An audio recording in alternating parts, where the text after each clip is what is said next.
Ashoka, your Students' Union Okanagan President for the 2022-2023 term, and I am honored to be welcoming you all to our annual general meeting.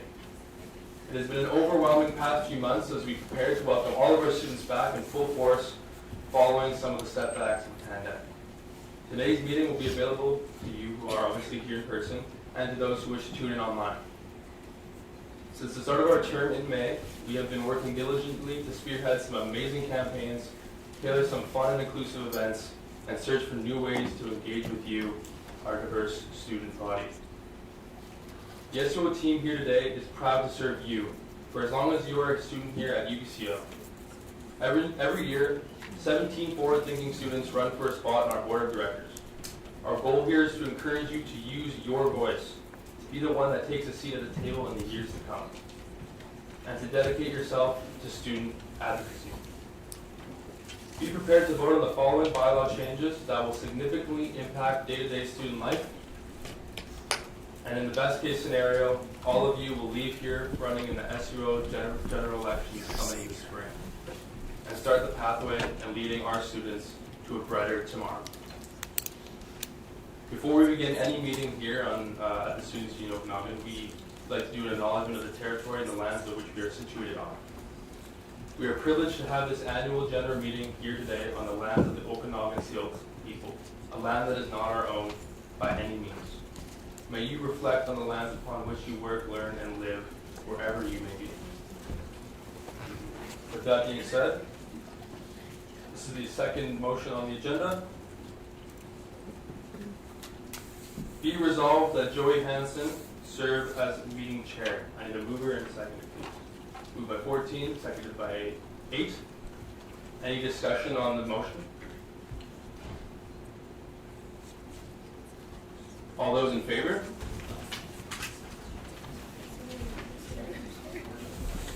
Carries. Thanks. Can folks hear me all right? Excellent. Usually it's not a problem, I'm kind of loud. So before we start, we use Robert's Rules of Order at these meetings. Some folks might be real expert in it, some folks might be brand new to it, but they're not meant to be intimidating. They're meant to kind of level the playing field so that somebody who may be quieter or new isn't sort of bullied by some loudmouth like me who might, has been to a ton of these. So I want to make sure everybody has kind of a level playing field to start. And you sort of saw some of Robert's rules in action, which is everything is based on emotion. So the first thing the chair will ask for is, do I have a mover to discuss that? And that's just somebody who agrees that we should discuss whatever the topic is. And if there's a mover, I'll ask for a seconder, which is a second person who thinks we should discuss what the topic is. And the basic premise is that if at least two of you don't want to talk about something, then we should find something else to talk about and not talk about that. So it's pretty straightforward. We'll then, if folks have debate, we'll have a speakers list. I'll ask you to put your card up. I'll call you by number. I'll try and get it in the order you're there, but I'm not perfect. So if I call somebody instead of you and they sort of lined up after you did, that's not because I hate you, it's just because I'm incompetent. So, with that said, I won't go into a ton of detail about the different points or procedural matters. Hopefully we don't get into those, but if at some point something comes up where somebody brings one up, I'll explain it before we proceed. And with that, we'll move on to the next item on the agenda, which is adoption of the agenda. Is there a mover to adopt the agenda? Number 8, number 6, is there seconded? Is there any discussion? Number 2. So I'd like to amend the agenda.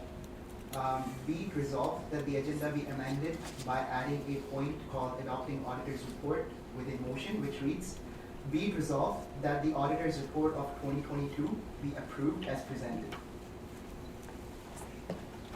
So now I'm going to ask for discussion on that motion if anybody has any thoughts about whether we should do that or not. So does anybody want to say anything about that? Seeing no discussion, we'll move to the vote. All those, sorry, was that your hand up to ask something? At this point, there's just a motion to change the agenda. So, and that's a good clarification, actually. There was a motion to adopt the agenda. There's now been a motion to amend the agenda. So what we're discussing right now is only, it's not adopting the agenda as a whole. It's just to add the piece that notes the adoption of the auditor's report, if you want to add that to the agenda. If that passes, we'll then go back to discussing the agenda as a whole, so that if there are other things folks want to add or subtract, we can talk about that then.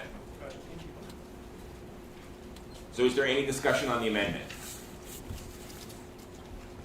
Seeing none, we'll move to a vote. Please put your cards in the air if you're in favor.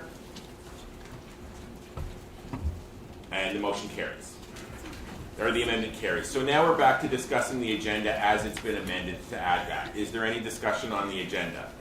So I don't see any discussion on the agenda, so we'll move to a vote with the agenda as amended.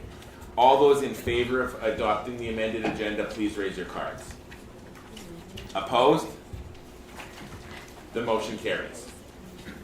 The next item on the agenda is adoption of minutes from previous meetings. And there's a motion here that reads, be it resolved that the minutes of the meeting held November 25th, 2021 be adopted.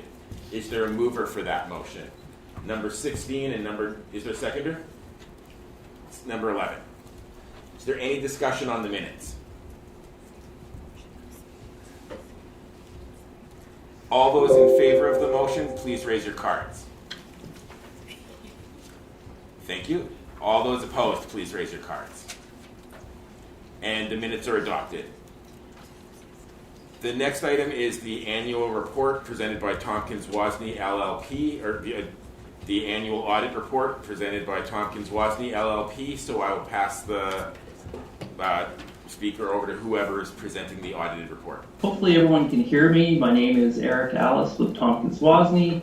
We've audited your 2022 financial statements. Hopefully everyone has a copy there. The May 31st, 2022 financial statements. And it really starts with two main financial statements. I don't know if we do have them showing. The statement of financial position, the balance sheet is on page number 3. That is the assets and liabilities of the organization at May 31st. You have 3 different funds, the general fund, capital fund, health and dental fund, and the totals in the 2022 column. And there it shows on page number 3, the statement of financial position. Total assets of the student union were $8,856,231. Those are the resources that you own. On the other side of the balance sheet, going down the column, you had liabilities of about $3.5 million. When we take your assets of $8.8 million on page 3 in column number 4, minus your liabilities of $3.5 million, we get what's left over, your total fund balance, $5.3 million, the second line from the bottom. That's the net number on this page. If at May 31st you were to liquidate your assets, pay off your liabilities, these are the amounts we'd have left over at the bottom of page 3. Hopefully everyone can see that. And this is your balance sheet at May 31st. Your balance sheet, as I was going through, $8.8 million in your fourth column. Liabilities of 3.5, what's left over, $5.3 million, 1.7 in the general fund, 725 in the capital fund, biggest component, the health and dental plan, $2.8 million, accumulated surpluses to date. Compared to last year was at 5.5 million. It has decreased a little bit by about 200,000. Just jumping ahead for a moment, your bottom line this year was a deficit of $216,000. Decreasing your fund balances from 5.5 million to 5.3 million that we see here on the balance sheet. This is the same number. Good financial position. The assets mostly made up of cash and investments, and that totals about $6 million. And then the other major asset you have is the student union building, $2.6 million. And so those are the major components. On the liabilities, you do have a mortgage related to the student union building of $1.9 million. And then you do administer for some various clubs and other union payables, $830,000. That's a major liability as well. So but still fully covered off by cash and investments, and very good balance sheet. So a little bit of a decrease in your net assets, and we turn to page number 4, your statement of operations.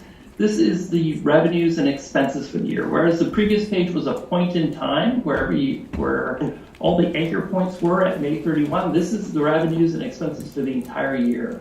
The same 3 funds, the general fund, capital fund, and the health and dental fund, and then the totals in column number 4.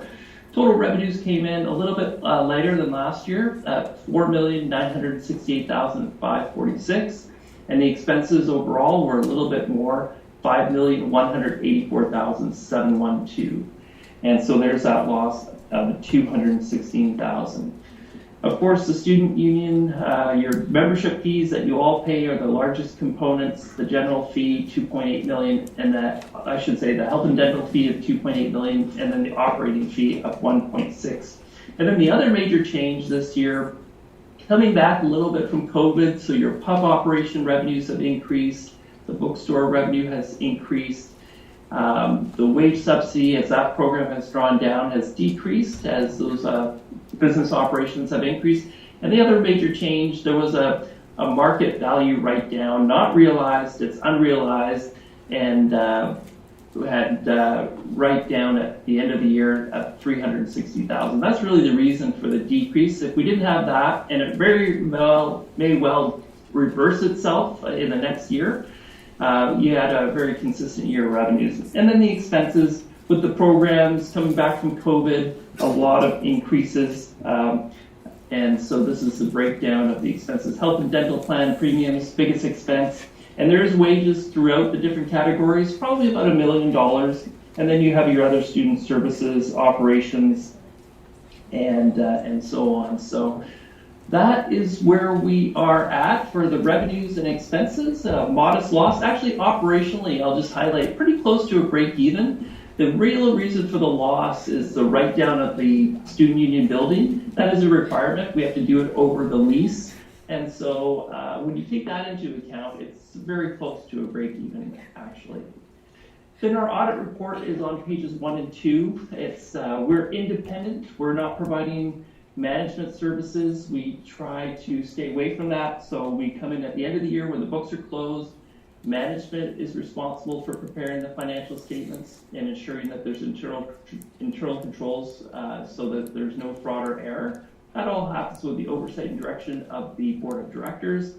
Our job as auditors, we're always worried about risks. Where is the risk of material misstatement in the financial statements? Making sure all the student union fees that everyone pays is reflected as revenue here. All the disbursements are valid at the correct amounts. Your cutoff at your fiscal year end, May 31st, is correct on your assets and liabilities, banking controls, your registered not-for-profit, and just overall that this is a fair accounting, fair presentation of your financial results for 2022. And I'm happy to report as when we audited those areas through confirmations, verifications, vouching, analytical procedures, it all came back. We call it unqualified, clean. So in our opinion, as independent accountants from Tompkins Wozni, we feel in our opinion, these financial statements do present fairly for your May 31st, 2022 fiscal year end in accordance with Canadian accounting standards for not-for-profit organizations. So again, a clean report. Happy to present that to the members. Thank you very much to Jason, Leanne, and the rest of the management team. The board of directors provided great assistance to us during the audit and can tell they're very diligent over the accounts during the fiscal year. So that is our auditor's report along with the financial statements for 2022. Are there questions? Number 39 in the back looks like has a question. Question I think is more for the board. It was where can we access the audit? It's not currently on the website. So who wants to answer? Number 2. So the audited report, once adopted here, will be posted on the SUO website for everyone to access. So you can refer to it from tonight or tomorrow. Any other questions? Okay. Okay, seeing none, we'll move to the next item on the agenda, which is the approval of the auditor's report. Can I get a motion to approve the auditor's report? Moved number 9, seconded number 14. Is there any discussion on approving the auditor's report? Seeing none, we'll move to the vote. All those in favor of approving the auditor's report, please raise your cards. Thank you. All those opposed? The motion is carried, and thank you for that presentation. My pleasure. Thank you very much. Appreciate it. The next item on the agenda is the appointment of the auditors for the 2022-2023 year. The agenda has a motion, be it resolved that Tompkins Wasney LLP be appointed as auditors for the 2022-2023 fiscal year. Can I get such a motion? Moved number 1, seconded number 14. Is there any discussion on the appointment of the auditors? Seeing no discussion, we'll move to the vote. All those in favor? Thank you. Opposed? The motion is carried and the auditors are appointed. We'll move to the next item on the agenda, presentation of the budget. It's presented by the Vice President, Finance and Administration, so I will pass the mic over to them. Hello everyone. So as the agenda states, we will be going over the 2021 and 2022 budget, as well as we'll be presenting this year's budget, which is 2022-2023 year. And we'll be drawing the parallels between both of them, and then we can continue forward looking at what are the differences between last year and this year, and then we can dive deeper into why of that. First of all, before I start my presentation, I'd like to thank the Finance Committee and the board, especially Jason, Leanne, Jess, Aryam, and Jackson, and the rest of the board for coming up with all these amazing initiatives and helping the Finance Committee with the budgeting for this year, which all of us will go through. So thank you all. The tab in green is the budget for this year, and the tab towards its right in gray is for the last year. The actual numbers of money that was spent last year was just presented by the auditors. So for the next year, will be presented by next year's board. But let's go over the budget for both the years.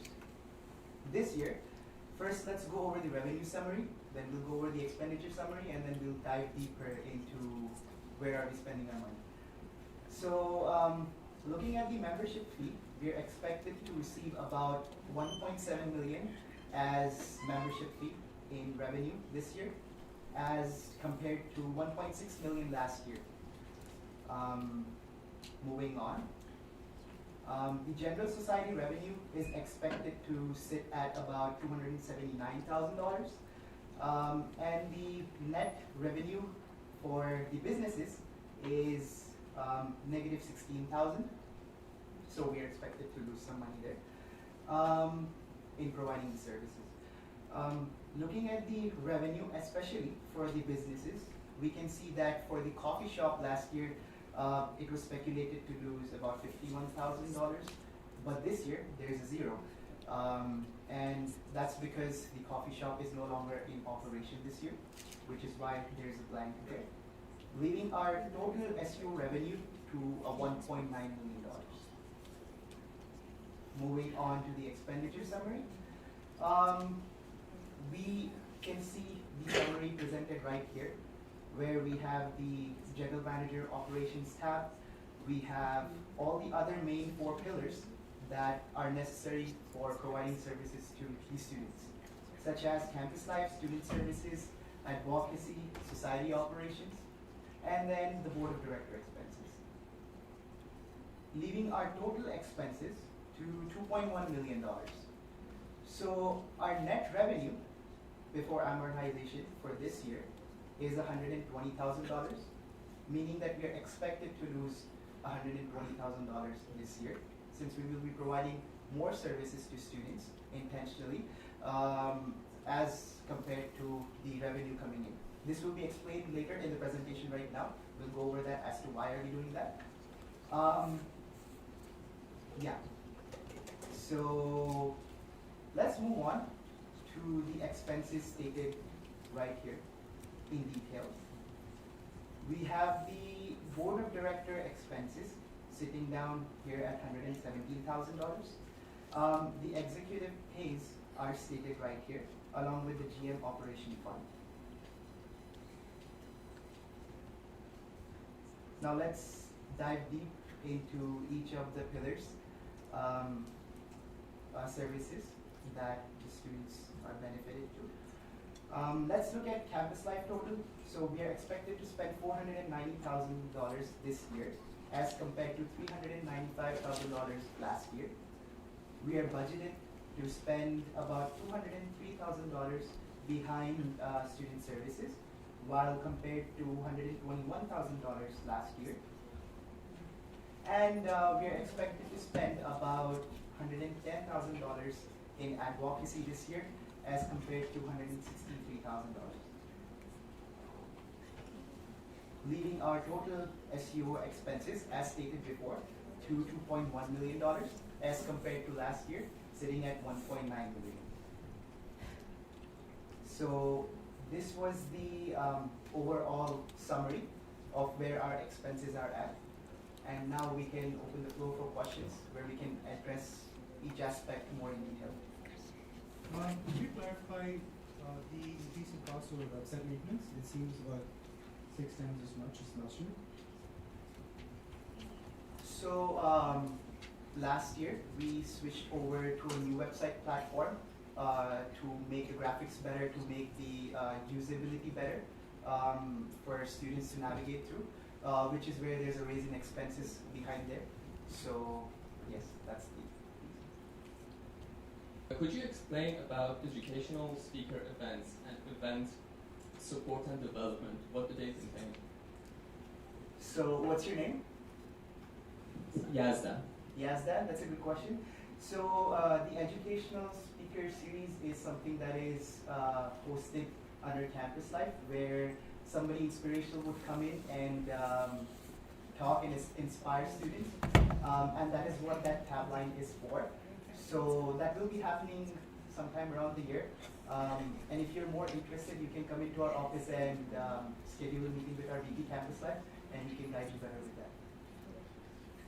Yeah, thank you for the answer. I also have a second question. What is the process of determining grad student funds? Because 10% of the SUO membership are grad students, and the events they partake in, like they don't do frosh or recess.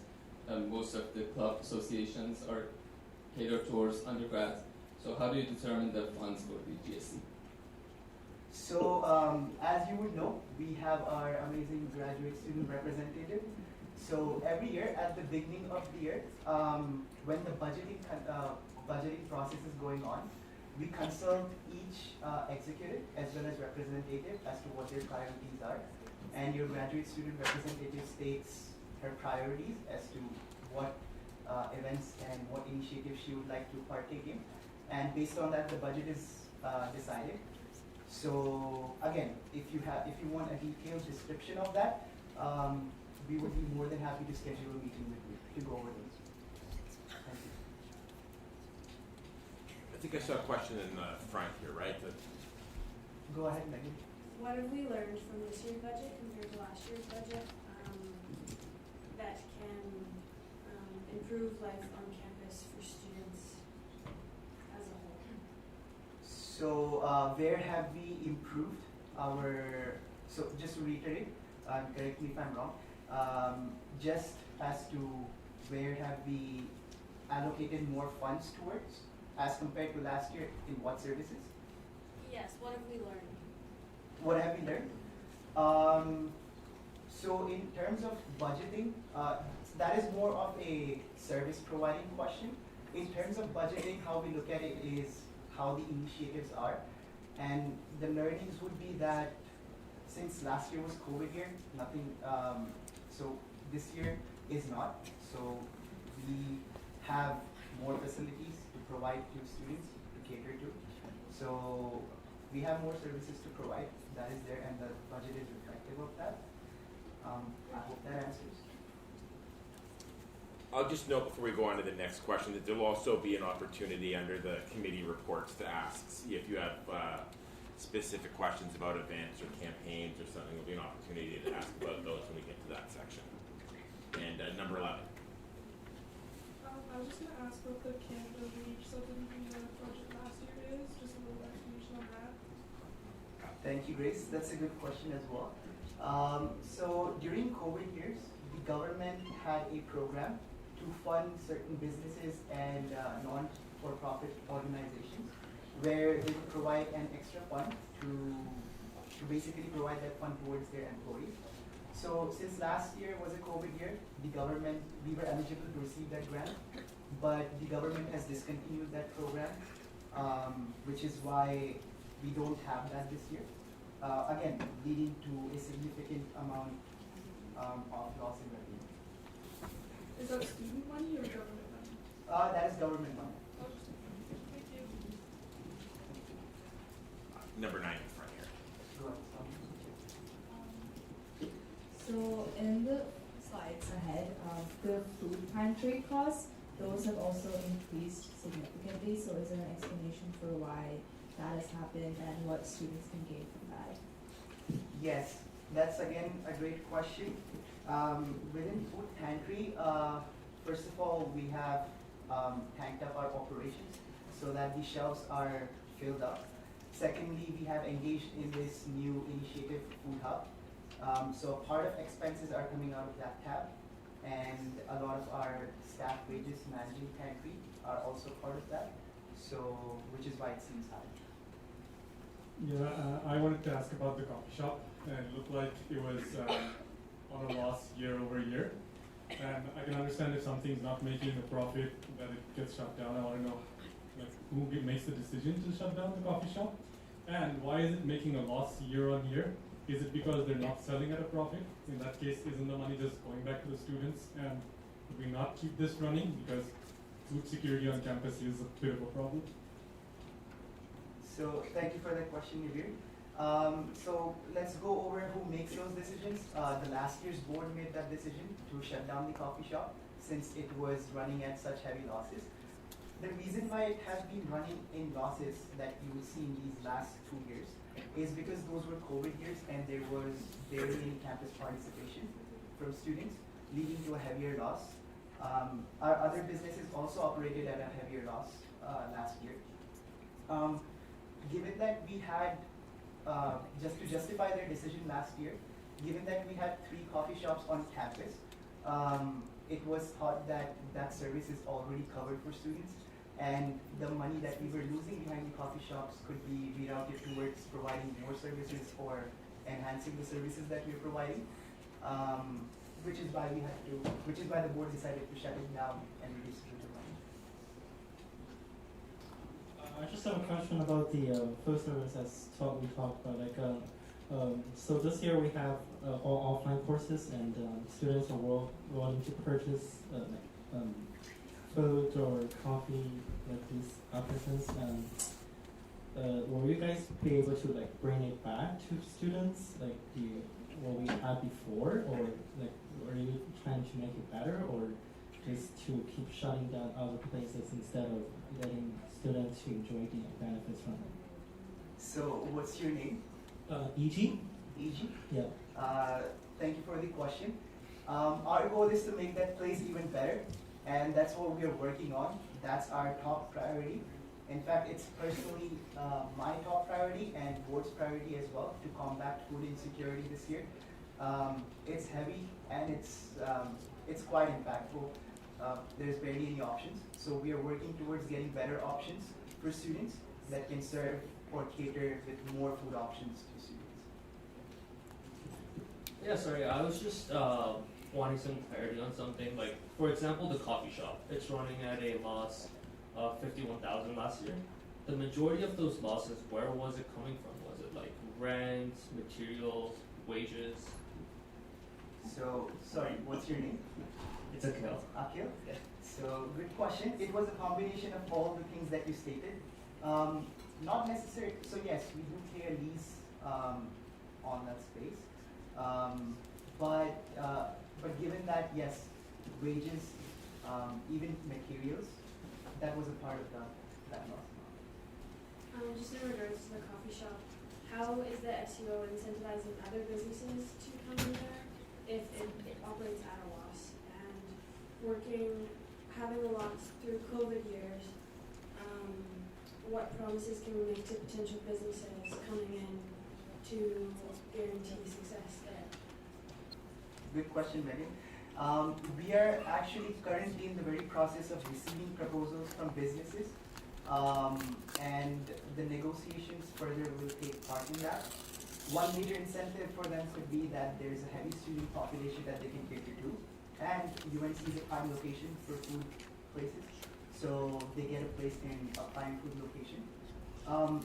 And with these very points, we have launched a proposal on City of Cologne News, Cassinet, where the businesses are more than welcome to send in their proposals. It's under process. Hi, I'd like to request clarification on A, the tent, the lease that we're paying, businesses are paying, and B, the mortgage costs that were talked about when we were discussing the budget initially. Who are we paying money to when we talk about paying leases, and who are we paying money to when we talk about mortgages? Who owns the building? We pay the lease amount to UBC, and that is what, when the auditors presented the report as a SUO building, that is what they referred to, that it is an asset to SUO. However, it is considered as a lease. It's a complicated agreement between the SUO and UBC, where we pay that amount to UBC as. And I'm sorry, what was your second question? So in regards to the business paying a lease for that space, I guess you clarified that the money would be going to UBCO, but also that this isn't, the building itself is an asset to the board, to SUO. How does that work exactly? How is it an asset to us, and we're also paying UBC for the building that we own? Right. So the businesses are paying their lease amounts to us, which is why in the revenue section you will see Fusion and Koi Sushi listed there as our prime leases and under the revenue section. So they pay a part of their percentage per transaction that students purchase the food at. That is the way they pay us back. Secondly, technically it is considered an SUO space, meaning the office and the stores. So it's an SUO owned space, which was endowed from UBC, and now we're just paying the returns in form of lease. So we have a question from Zoom, which is there any particular reason there is no budget for sustainability initiatives in 2022-23? That's a good question. So SUO believes in sustainability. We all as students believe in sustainability, and that heavily reflects through our events, our businesses. The materials that we use are biodegradable, are sustainable. All our events promote that. However, the sustainability line in the budget is for a sustainability specific initiative, which was undertaken last year by our VP Internal. This year, the board did not have direct initiatives towards sustainability, such as the sustainable food as last year, which is why that tab is empty. However, the board has let that tab stay so that the upcoming boards, which are passionate or have direct line item or action item towards sustainability, can fill it up. So, yeah. One more question from Zoom here. Each year, international students pay $34,000. How do we benefit considering the increase in food insecurity, lack of bus schedules, and increasing housing? So that's a great question, and that is the advocacy section of that. So if you're really interested in that, we can schedule a one-on-one meeting with our VP External, who is really passionate about and is actually working on these issues right now. So please feel free to reach out to Kate as well as me. Yeah, so I wanted to know that there's like a subway in like one of the buildings. How come it's closed? And like it's not working. It's like still working. So that's a good question. It's again a UBC specific question because that space is owned by UBC and it was operated by UBC. So it would be better if you could ask those questions to food services directly. They can provide you with the latest updated answer on that. So the subway, so what UBC is experiencing right now is difficulty finding and retaining staff. And so the subway itself isn't closed permanently per se, but they've currently kind of shifted subway staff into the other food services that are being offered because of requests by students, for example, to keep comma open later or other food services. So right now it's just a staffing shortage. And that would be the answer they would give you. It's not for any particular reason other than wanting to extend food hours in other places. But should students have really wanted to keep Subway, then that's something that students can come talk to us about, and we can discuss bringing those concerns towards UBC themselves.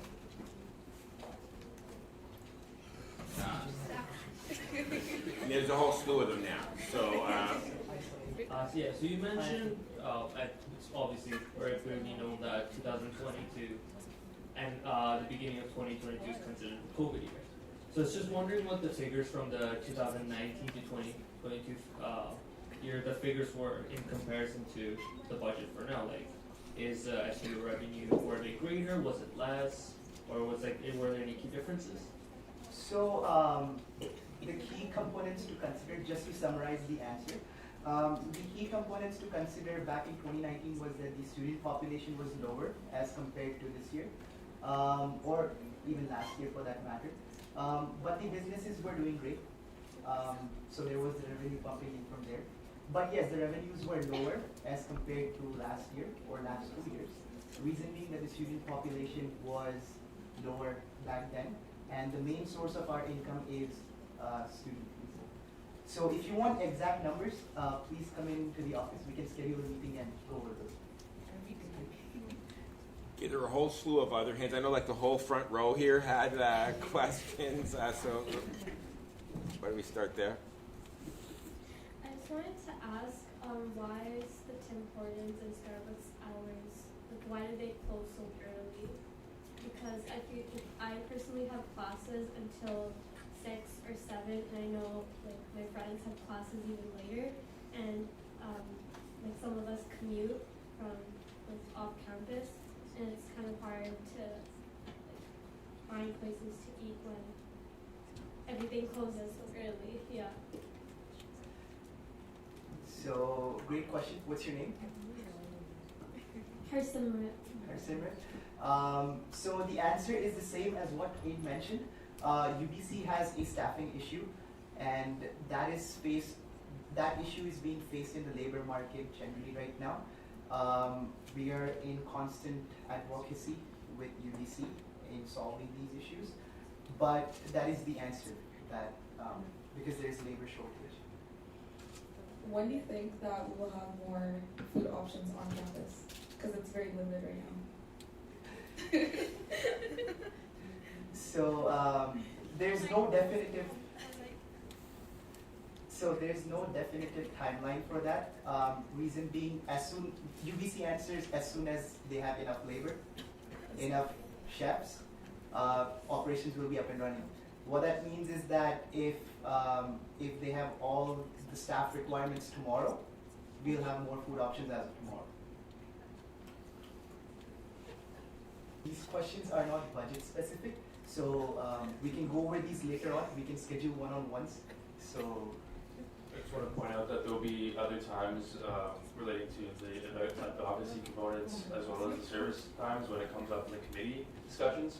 Right now we're just answering questions specific to what you see on the budget. So we're going to move along. Please, if you still have questions, raise your hand now if they're budget related. But there'll be time to answer the questions when we get to services and such. Yeah, it's not exactly related to the budget, but it does stem from the question that was asked over Zoom there. So I'm not sure if it would make sense later. Just regarding those issues that are faced by international students, I'm just wondering if you could possibly clarify what other venues there would be for international students to kind of seek clarification on your policies to assist them, because I'm just it gonna, seems like that. hang on a sec, I'm gonna cut you off here. That's a good question, but I'm gonna ask you to save it till we get to the campaigns committee, because that's really a campaign issue. It's not specific to the budget, so hold that thought. Anything about the budget? All right, we'll move on then to the next item 8, presentation of the bylaws. Yeah, thank you so much. Okay, so we have, first of all, I would like to thank the policy committee as well as the entire board to recommend all these amazing changes. These changes are being made to make our institution more flexible to our members. Over the last few years, the SCO of UBC has been internally recognizing itself to better serve the needs of our students. Our aim is to continue to rebuild and improve our policies to reinforce structures of accountability and transparency. As our membership continues to grow, we as a students' union must develop and improve our model of representation. As was the case last year, the Board of Directors recommends the following outline bylaw amendments be ratified to better align the internal guiding principles with the future development of the organization. Many of these changes reflect the continued efforts of the SCO to maintain good governance as well as attempts to better align our organization with important relevant local laws such as Societies Act and BC labor laws. So we move on to the first change. So first we are just adding 2 new definitions to our bylaws. We are doing this as we did not have this yet and to give more context to our membership. So our first one is ballot means an official ballot for use in an election or referendum. And the second one is the deputy returning officer shall mean an individual appointed by the chief returning officer to assist in the conduct of elections and referenda. Our second bylaw change is that right now we have regulations shall mean the procedures and policies of the students' union adopted under these bylaws by special resolution, and we are changing this bylaw to regulation shall mean the procedures and policies of the students' union adopted under these bylaws by special resolutions of the director, by adding the words of the director. And we are doing this because we as the directors are the ones who decide what regulations should be. Our next change is basically to give more flexible to our students' body. Right now, we have that if a petition bearing the signature of at least 5% of the members of the students' union in support of having one or more special resolution or ordinary resolutions considered at an annual general meeting is delivered to the presidents of the students' union at least 30 days in advance of the date of the annual general meeting, the special resolution or the ordinary resolution shall be added to the agenda. We are changing the word 30 here and making it 7 days. So basically what this will mean is that if there's a 5% of the memberships of the students' union in support of any ordinary resolution or a special resolution which is given to the president 7 days in advance, then the president will have to include that in the agenda package of the annual general meeting. This is again to give more flexibility to our student body. The next one is that if a petition is delivered to the president of the students' union stating the purpose of the meeting and bearing the signature of at least 10% of the members of the students' union, a special general meeting must be convened by the board of directors without delay. Right now we have the word without delay, which does not define anything, which can be after a year, after 2 years, we do not know. But now we've changed it to, if a petition is delivered to the president of the students' union stating the purpose of the meeting and bearing the signature of at least 10% of the members of the students' union, a special general meeting must be called by the board of directors within 21 days. The meeting must take place within 60 days of the date of the receipt of the petition for a meeting. So basically, we're just defining the timeline in this bylaw. Next, we have that regulations 235 to 51 be stricken from the regulations and added to the bylaws after bylaw 5. So basically, these regulations state how people vote. This is basically how people vote online, how people vote physically, how the votes are counted, and all of that things. And we are moving it to the bylaws because we do not want the board to change these bylaws. We want the student population to do this. This is just going to make these bylaws, this is just going to make these regulations more flexible so that We cannot change it, but you can change it. Basically that. The following be added after bylaw 59. The board of directors may pass a resolution outside of a meeting where a resolution in writing is circulated by letter, email, or other electronic means to all the directors for approval by reply, approved by a majority of directors in writing, and placed within the minutes of the subsequent meeting of the directors within a defined time period. For clarity, any matter that must be approved by a special resolution of the director must be voted on in person and may not be passed in writing pursuant to this procedure. Just for clarity, special resolution basically means 2/3 majority, and an ordinary resolution means a simple majority. So we are adding this because there might be times when you cannot, when a board meeting ends and you cannot pass all your motions. So basically you can do it through an online platform as well, just to give more flexibility to the directors.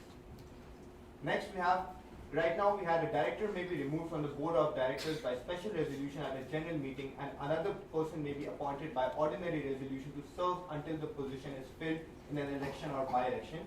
And we are changing this to, if a director is removed from the board of directors at a general meeting as a result of an impeachment proceeding, another member may be appointed by ordinary resolution of the member at a general meeting to serve until the position is filled in an election or by-election.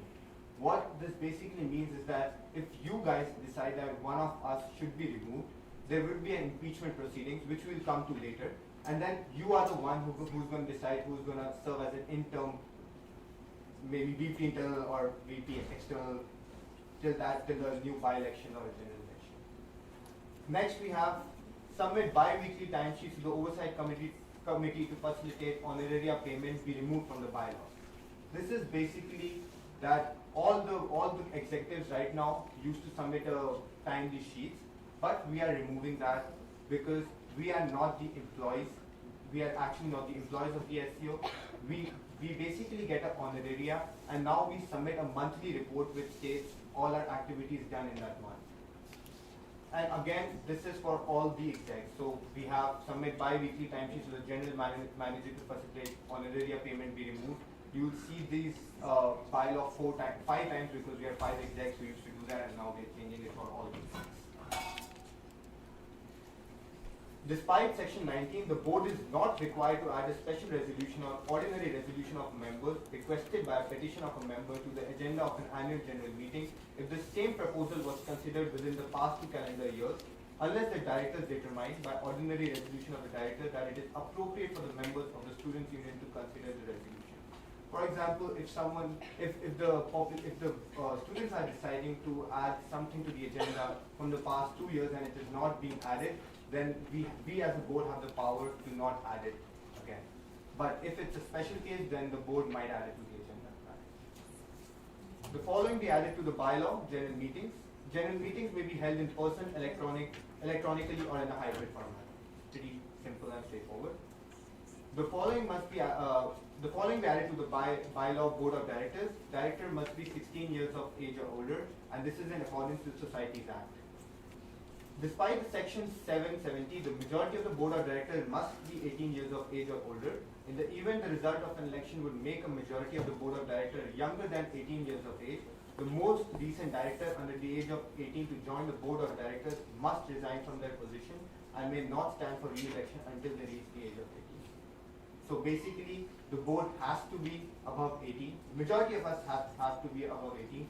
So if in the case that all of the people are under 18, then the most recent director who joins would have to resign, and they cannot stand up to in the election until they are 18. Here, in this slide, we are adding 2 new points to the role of a faculty representative, and I'll just go over those points. So E and F are the new points that we are adding.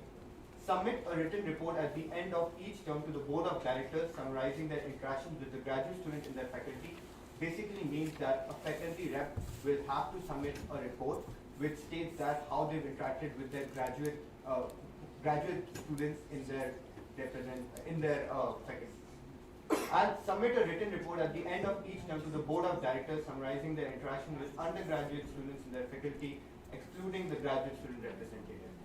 So they will also have to submit a report at the end of their term, at the end of each term, where they have to state how they interacted with their undergrad population in their faculty.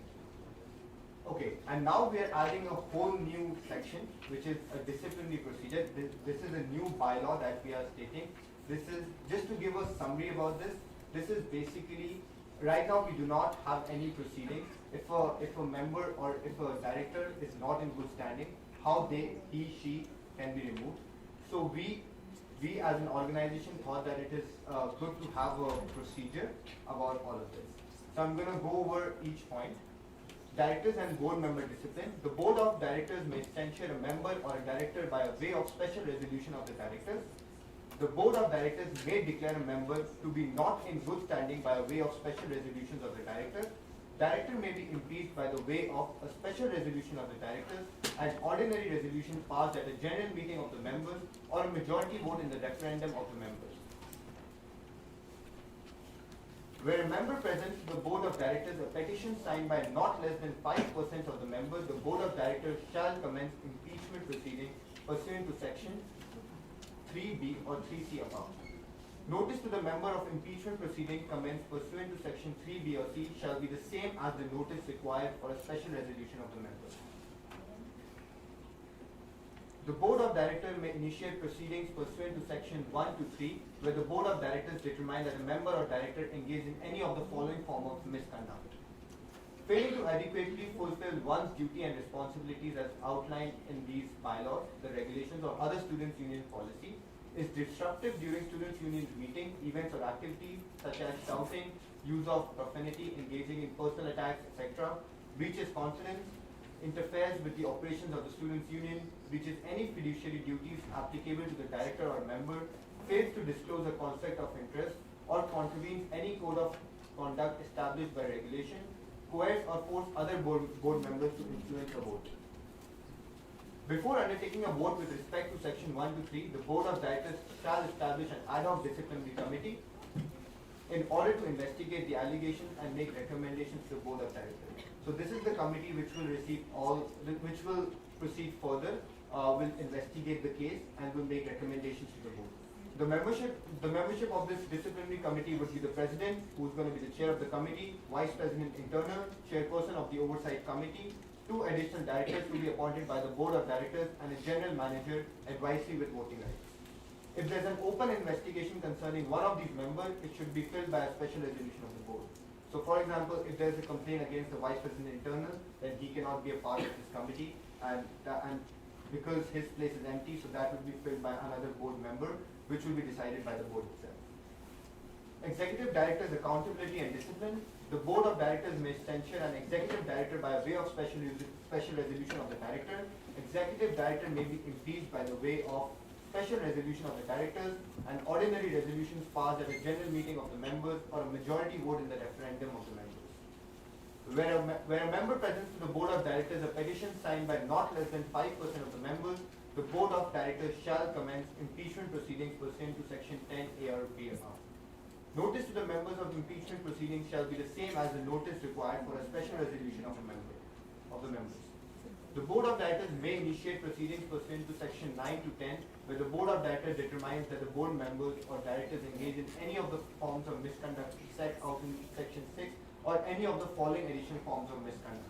Engaging in professional misconduct when acting or perceived to be acting as representative of the students' union, inappropriately using one's position for personal gain, engaging in willful deceit such as but not limited to knowingly making misleading or false statements to the board of directors and or the oversight committee.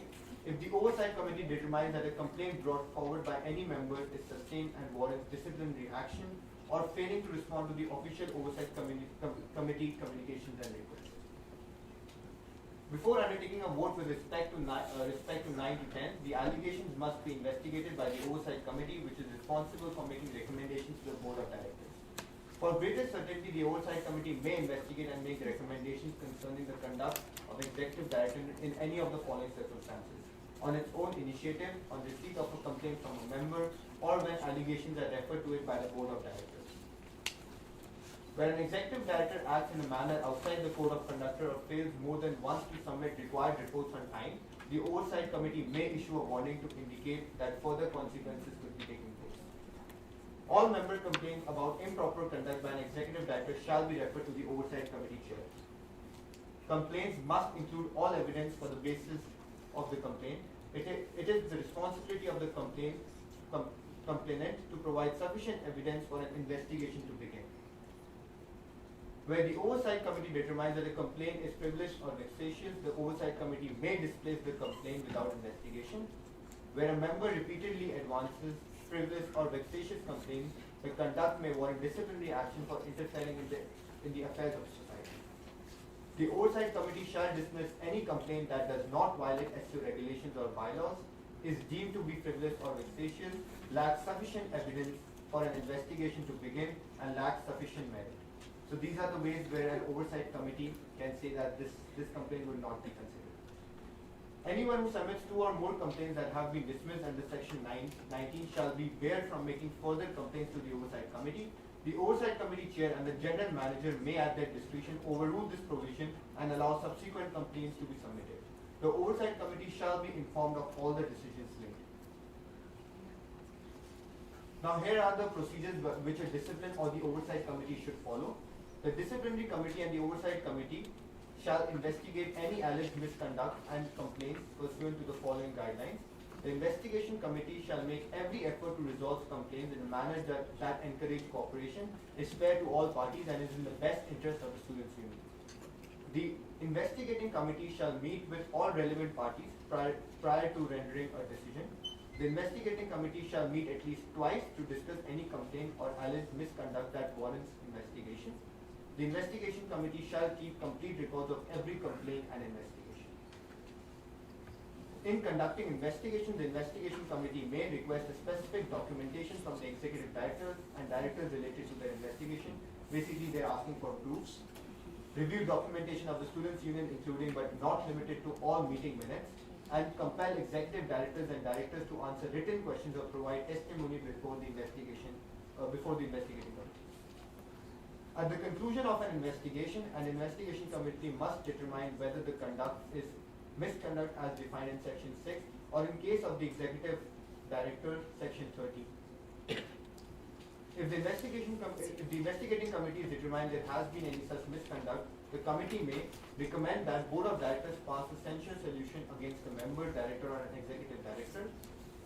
Recommend that a member be declared not in good standing. Not in good standing basically means that the person has to be removed from the SEO. Recommend a reduction of honoraria of an Executive Director. Recommend a temporary or a permanent revocation of powers and privileges of an Executive Director. Recommend that the Board of Directors initiate impeachment proceedings to remove a Director or Executive Director, or recommend that the Board of Directors take no further action. Prior to making any of the recommendations in Section 24, A to E, the Investigating Committee must provide the member, director, or executive director with an opportunity to be heard with respect to the alleged misconduct. Whenever an Investigation Committee makes a recommendation in Section 24, A to E, the committee must produce a detailed written briefing on the investigation to be submitted to the Board of Directors. The report must include but is not limited to the source of evidence used to justify the committee's findings, any bylaws or regulations that the committee believes the member, director, or executive director breached, a written summary of the testimony provided by a member, director, or executive director is applicable, the finding and conclusions of the Investigating Committee's investigation, and the recommendations or disciplinary actions to be taken against the member, director, or executive director. All proceedings of the Investigating Committee pursuant to this bylaw shall take place in camera, and the Board of Directors shall consider the report prepared by the Investigation Committee in camera. So all of this should happen in camera, which basically means that you cannot, whatever happens in the committee, you cannot go out and tell it to other people. If the Board of Directors accepts a recommendation to censure, declare not in good standing, or commence impeachment proceedings with respect to member, director, or executive director, the Board of Directors may by resolution retroactively publicize the findings of the report that inform their decisions only to extent necessary to explain the basis for their decision. The chair of an investigating committee shall be responsible for requesting on behalf of the Investigating Committee that a member, director, or executive director provide written answers to questions or attend an Investigating Committee meeting to provide testimony, submitting all written briefings related to Investigating Committee's investigation to the Board of Directors, and answering question at Board of Directors meeting about an investigation of an Investigating Committee. Any investigating committees investigating misconduct pursuant to this bylaw shall report to the Board of Directors on the status of its investigation at each meeting of the Board of Directors. The investigating committees will strive for consensus. When no consensus is reached, the committee will make decisions by simple majority vote. And that brings us to the end of all the bylaw changes recommended.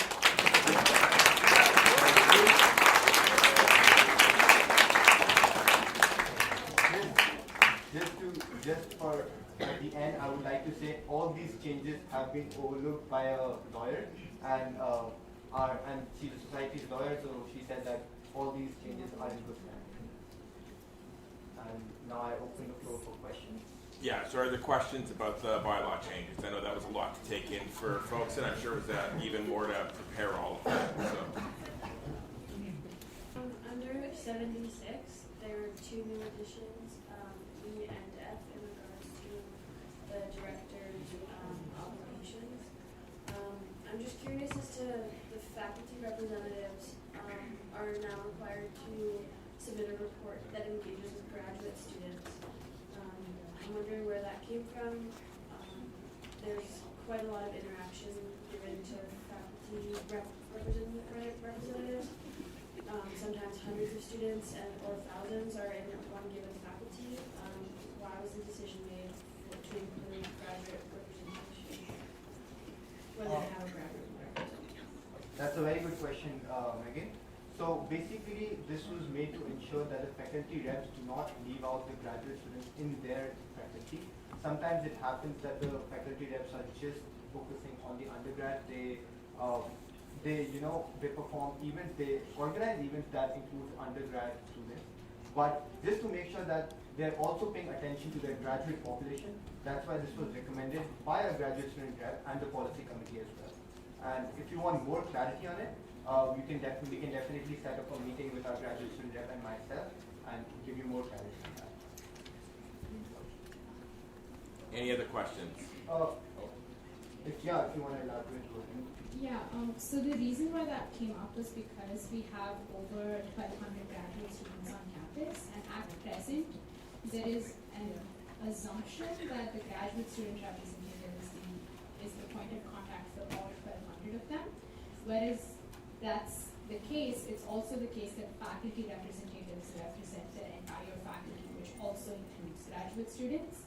And given that we haven't seen any explicit engagement by faculty representatives towards graduate students, not that they're not doing it, but that it's hard to quantify that, and having that data could be helpful to support the SUOs of how the SUO is being accountable to graduate students. We just thought that specifying this would be helpful. It also gives the opportunity for the graduate student representative to then know what's happening in each faculty, because they can't be in all 12 places at once.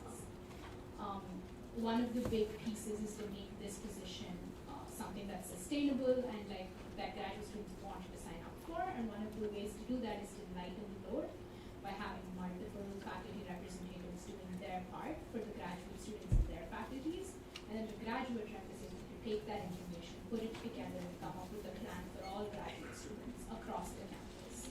So we're hoping that this bylaw change helps that process to be more streamlined, and in the long run make SEO programming just generally more accountable towards graduate students. Any other questions? Oh. Yeah, so I don't know very much about the disciplinary committee and the oversight committee that were mentioned there. And I'm a little bit concerned that, some serious incidents or cases could kind of be, might have been dealt with or might not, I don't know about it, might have been dealt with like behind closed doors. I'm wondering if you could just speak to whether any incidents have gone to those 2 committees over the last, 2 academic years, or whether that hasn't been necessary. So it's coming up in the presentation, and just to answer your question, these committees, the disciplinary committee has been developed, will be developed now from, and the oversight committee has been here with us from the past, like when the student union was there. So, and Lindsay, our head of the oversight committee, 2 years, okay. So And our head of the oversight committee, Lindsay, is going to present a presentation on that how our oversight committee deals with all these, disciplinary issues. Are we getting the presentation before we vote on the bylaw, so that we have the clarity? Yeah, so this is just an opportunity to ask questions, get them answered, and then we'll have a motion and vote on it after we've done the question period. And then are we going to be voting on one by one in it, or just all of it together? All of it together. I just saw a proposal regarding, again, I don't know the exact wording regarding the proposal, but that if a topic was brought up 2 years in a row, it could be struck and will be discussed after. Could you go back to the slide clarify what that means? Yeah, number 20. Could you clarify what that means? Yeah, so this basically means that, for example, there has been something passed by the student population to include in the agenda, but for some reason we believe that that's not valid to include in the agenda package, and that's been going on for the past 2 years. Then the third year we can say that we're not considering that, but in some special cases where we think that yes, it is important now to include this agenda item in the agenda package, we can still include it. That's like basically. That does seem like a significant amount of power, since the board is the one to decide whether or not the proposal is vexatious. I'm assuming that this would still be subject to the condition of having 5% of the total memberships or the signatures on it.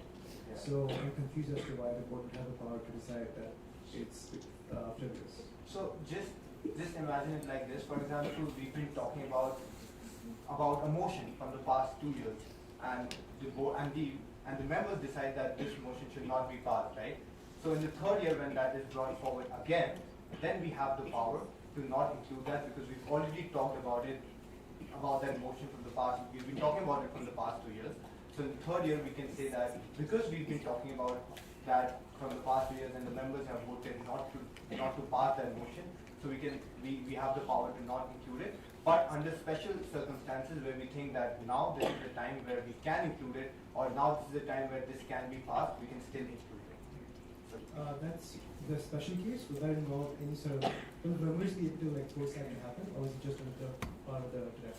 no, members would be able to do that. Like, for example, you put forward something, and now the board thinks that this is the time we should include this, and this is the time where we think that the members will vote in favor of the motion, or this is the time where we should talk about this motion moving forward in our academy here. Then we'll have the power to include that in the agenda package. Yeah. But that was a good question. Thank you. Yeah, I don't see any other questions, so maybe we'll move on to a motion. We'll move on to the next item. Can I get a motion to adopt the changes to the bylaws as presented? It's moved number 91, seconded, who's beside 91? 92. Any discussion? Isn't there a procedure to vote one by one? Like, what if the members disagree with one of the bylaws but not all of them? Sure, if there's something you don't like, you can move an amendment to pull something out of the package. So if there, I'm not going to try and remember what was all there, but if there's something that troubles you and you want it dealt with separately, you can pull it out. You can move a motion to pull it out. So I can propose an amendment right now to move that. Absolutely. Be it resolved that we remove motion 12, this one that for 2 years you can propose the same thing. Okay, so is there a seconder for the amendment, which is just to eliminate the section 12 seconded? Is that 58? There we go. That's easier for me. So it's moved and seconded. So now we're discussing not the whole package, but just the amendment that we remove that section from the package. You move the amendment. You have an opportunity to explain why, if you'd like.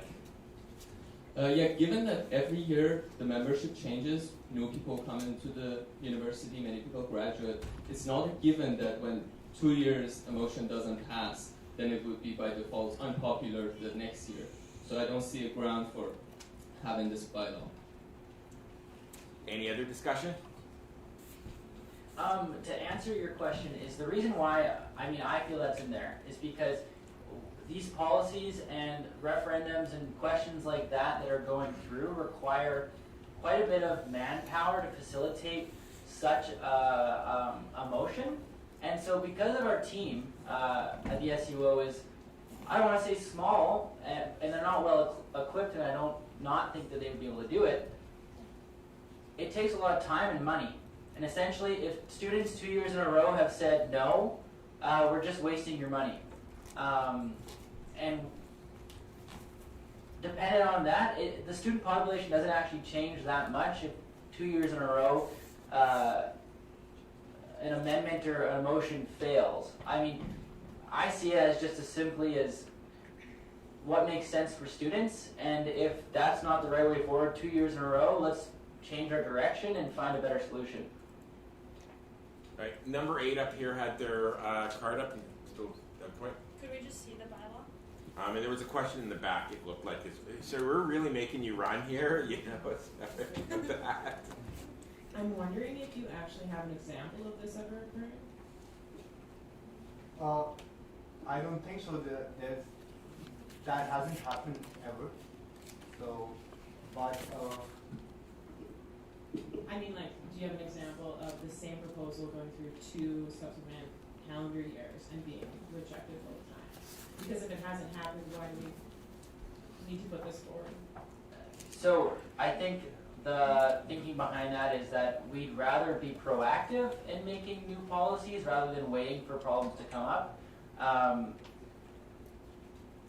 That's good governance. And so out of suggestions from our lawyer and following the Societies Act, this makes sense to us.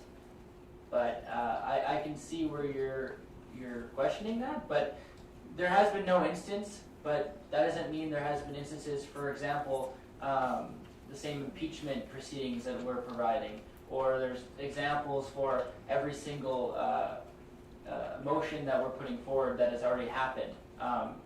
We're just making preemptive action to ensure that there's seamlessness and effectiveness in our processes. yeah, we shouldn't wait for something to happen. We should be ready that if the same thing happens in the future, we have some procedures, tackle that situation.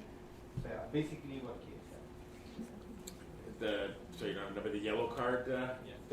How much does the question have to change in order for it to be reconsidered in a different form? I mean, if we are talking about the same motion again, like if the solution to that problem, if we haven't found the solution to the same problem, and if it's the same motion again, then we shouldn't consider it. I can also speak to that in Robert's rules and just how we govern. If the unilateral action need to be taken to fulfill the motion is the same, so you can switch the wording around, but the action at the end of the day is the same, then you can't reconsider it. That's just the example. So if you were asking to change funds, and that was the goal of a referendum, if those same funds are being changed, you can change the amount, but if you're just generally asking for a particular amount, you can't just say, if you understand essentially what I'm trying to say, is that a unilateral action, so one that we're taking, if it's the same thing at the end of the day, if the answer to the question is the same, that's what I think, that's when you would be able to reconsider or not reconsider, is if the actual result of a referendum question is possible. Who would decide that though? The chair or the general manager, or? I'd have to pass that to Drew. The board itself, if from the past 2 years we've been talking about the same thing, and the third year the board gets to decide that if we will be still talking about the same thing, not just alone the chair of the general. That's what it is. 41 next. Hello all. I just want to reiterate the points that were brought up before. Specifically, if this issue has been brought up before, and I understand the need for good governance, doesn't this seem a little bit unnecessarily bureaucratic? 86. Thank you very much. I just wanted to ask, are we okay, rather than getting rid of them, we can have some kind of a requirement where, let's say, 20% of the members sign a petition to overrule the decision made by the directors, or the board, sorry, Because I think what people are afraid of is losing their democratic ability to vote on things, and this can be abused, as this does give too much power to the directors. So can we have some way to account for that and have some level of democratic say in, let's say 20% or 30% petition? So I think that's a good compromise. You'd have to move an amendment yeah. I'm so sorry. I just want to make sure people know 5% is not a small number. Like at this point, it's almost 700 students. So since this position hasn't ever occurred, if you hypothetically say 700 students feel a motion should be passed, but the board disagrees enough to not want to put it on the agenda, I feel like it's contentious enough that the whole membership should be able to talk about it, no matter how many times it comes up, because new members come into the university and some members graduate, so the full body changes every year. Go ahead. Yeah, yes, I totally agree with you, but that's what we are doing if it's happening for continuous 2 years, right? If we are still considering it in the third year, then we are just wasting those 700 people's time, because that motion has already been done through the past 2 years, and we've come to a conclusion that that motion shouldn't be brought forward because that affects the whole organization or the whole membership, and that's why people will vote against it, right? So that's why when considering it in third year again, we would be just wasting people's time there and our money. Okay, go ahead. So could you talk more about the age of 18 law thing? Sorry, we're not on that yet. We're just on the piece around the 2 years, but we can get back to that when we get to the full bylaws. Okay. So anything on the amendment, which is specifically to pull the piece that's on the screen there? Seeing none, all those in favor of pulling that from the package, please raise your cards. So just hold your cards up for a sec, because this might, we want to do an actual count here, because it's not sort of everybody voting one way. 18. Okay, so please put your cards down. All those opposed to pulling it from the package, please raise your cards. Okay, so the amendment is defeated by a vote of 18 to 34. So we're back on the full package unaltered. And I know for a fact there's a question up at the front or a comment. So can you talk more about the age of 18 law thing? Yep. So our societies act state that the board of directors, like in the student union, should be above the age of 18, but that's just the majority of the student board of directors. So still people can be 16 years of age and be a part of the board, but that's only possible if the majority of the directors are above the age of 18 or 18. So that's what the law is. And just to be clear, sorry, just so I understand, when you say Societies Act, you mean the province, like the provincial law, you don't mean the student unions? No, yeah, no, right. societies act. Why is that a law though? Like, why should they? I'm not going to that question because the province passed that law, so these folks up here can't answer that question. It's the law of BC. Sorry about that, but great question. Should write your MLA though. 86. Can I have an amendment for the previous thing that we were discussing, where rather than giving the power to the directors, the board, what we can do is we can increase the requirement, so it's 5%, we can increase it 10%, and every year it just keeps increasing by 5. So fourth year will be 15 and 20 and 25 until it's like 50, because we just increase the difficulty for them to pass it through. You're going to hate me, but I think we're going to need that in writing so that folks can sort of see exactly, because the bylaws get adopted as written. So you'd have to, if you could have do you have a pen or paper or something? If you want to submit to me some writing. Yeah, just because it would have to be changed to reflect in the bylaws there. Yeah, because I think it's a good compromise, because the issue that was brought up is quite good, that it takes away our democratic ability to vote on things, and I think we can compromise here, we just increase to show that there's an increased, support for that thing, so it's actually worth voting on. I'm just because this is a bit technical, I'm going to give you a moment to just sort of put that together. Is there any other discussion while we're waiting, and then we can come back to you? Number 8 looks like. I seek an amendment to the bylaws, section 76E, to strike the faculty reps engagement with graduate students. The reasoning being. I'm just gonna get you to hold off till we get a seconder. So there's a amendment to strike the section about faculty reps engaging with graduate students. Is there a seconder? Seconded 14. Go ahead. Go ahead now. So my motivation is that the faculty representatives understand the population of their faculty as well as the graduate rep. So the Faculty of Sciences has about 900 students, undergraduate students in that faculty. The Faculty of Arts has about 800 students and undergraduate students in that faculty.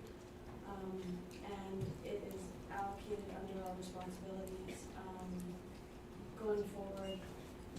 Not to say that the graduate representation isn't being made or being considered, just that it can be, rather than a requirement as a part of the reports, it could be encouraged, and that the graduate representative is still providing the representation needed for the graduate students, just in the interest of fairness towards other faculty reps and the populations with their students already. Is there further discussion on the amendment? Oh, sorry, up here somewhere? Oh. I can't see your number. Number 12. Yeah, again, I understand that it can be encouraged. The point of having this amendment and mandating it as a requirement is that when it comes to data about how graduate students have been represented by the SUO, we have none.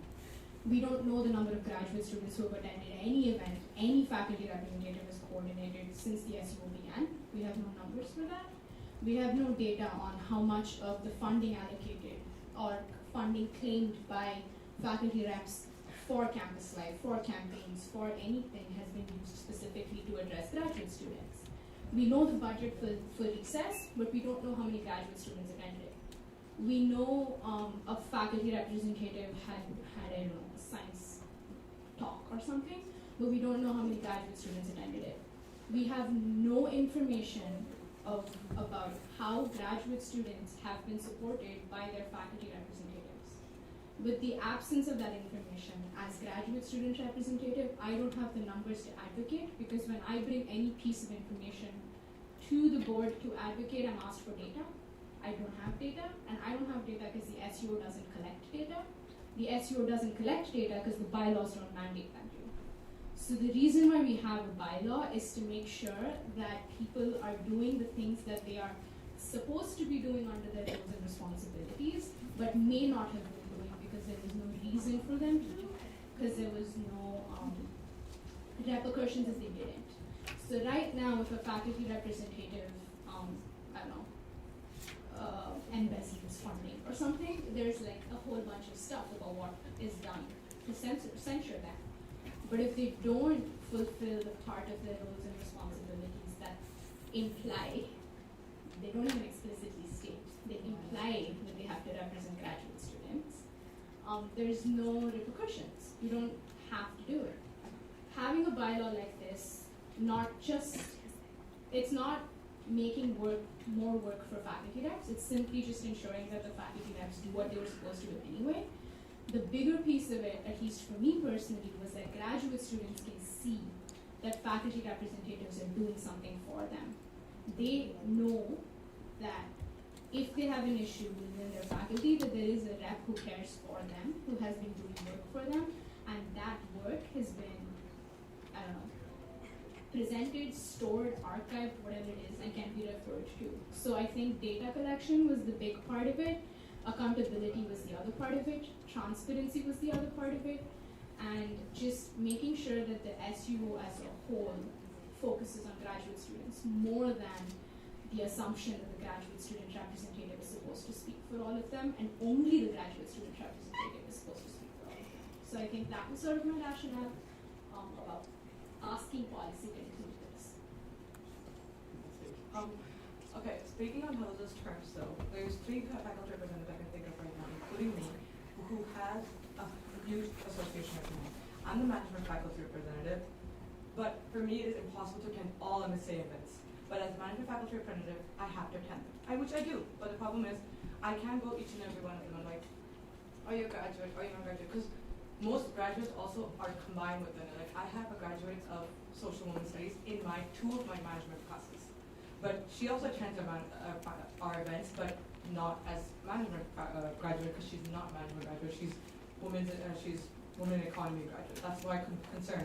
Is that what about if classes like that? Because it's not mandated in my faculty like graduate students have to attend my events or have to attend MSA events per se. They can attend events, and how would I gather that information then? No, sorry, I don't want to cross debate like that. So we're just going to go to speakers. 79 is next.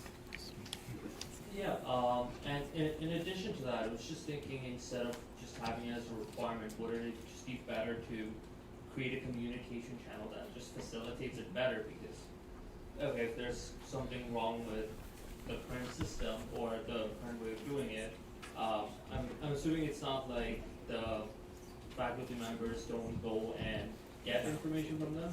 It's also the other way around, where I'm assuming graduate students don't interact with the faculty members themselves. So wouldn't it be just better to implement a communication channel that's, say, an improvement from what we have right now to address them?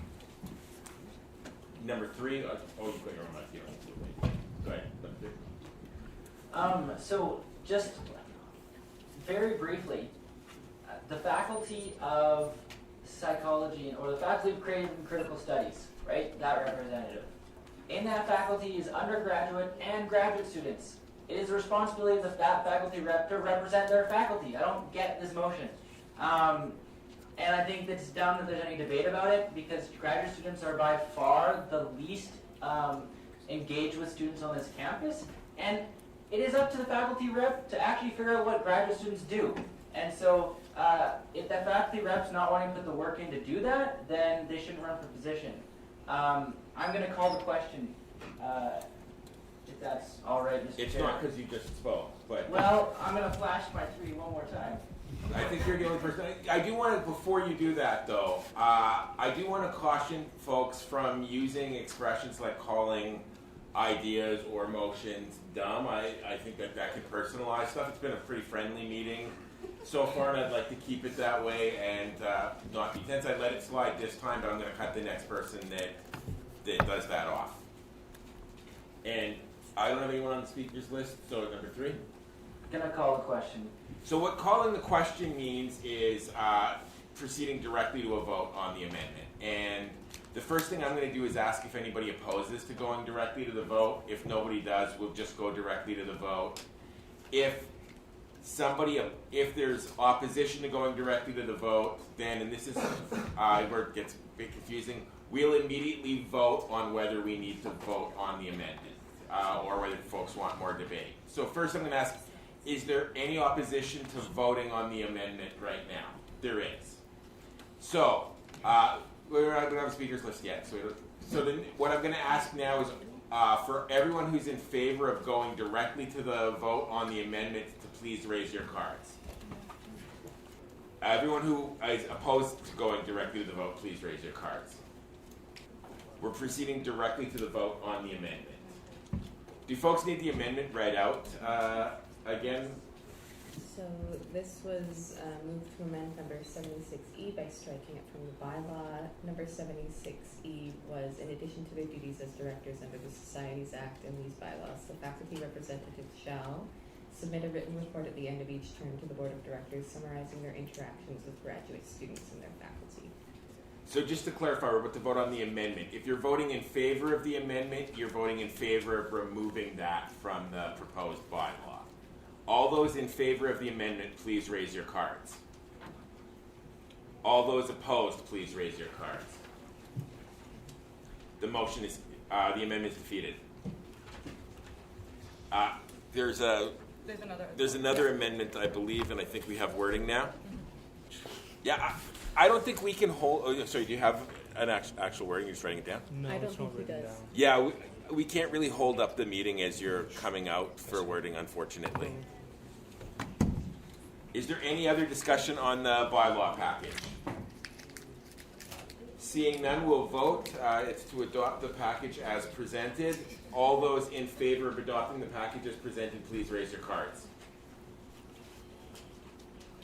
All those opposed, please raise your cards.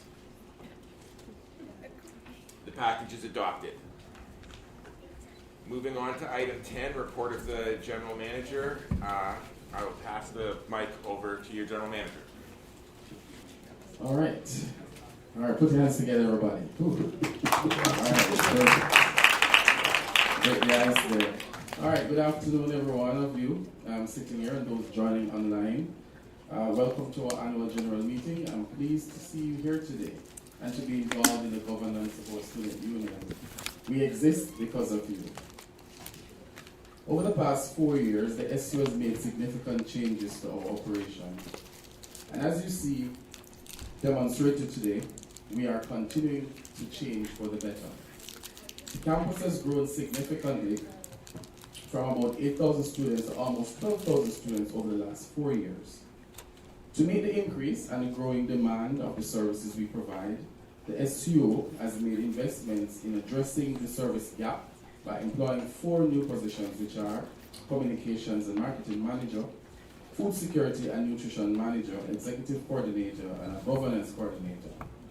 Also, important and significant to note, the SUO has also redefined and introduced our own Students Advocate, whose primary role is to assist students facing academic or non-academic challenges while pursuing their studies at this institution. Over the last year, the SU has taken an approach to ensure that our staff and student leaders are adequately trained to better able to serve the student body.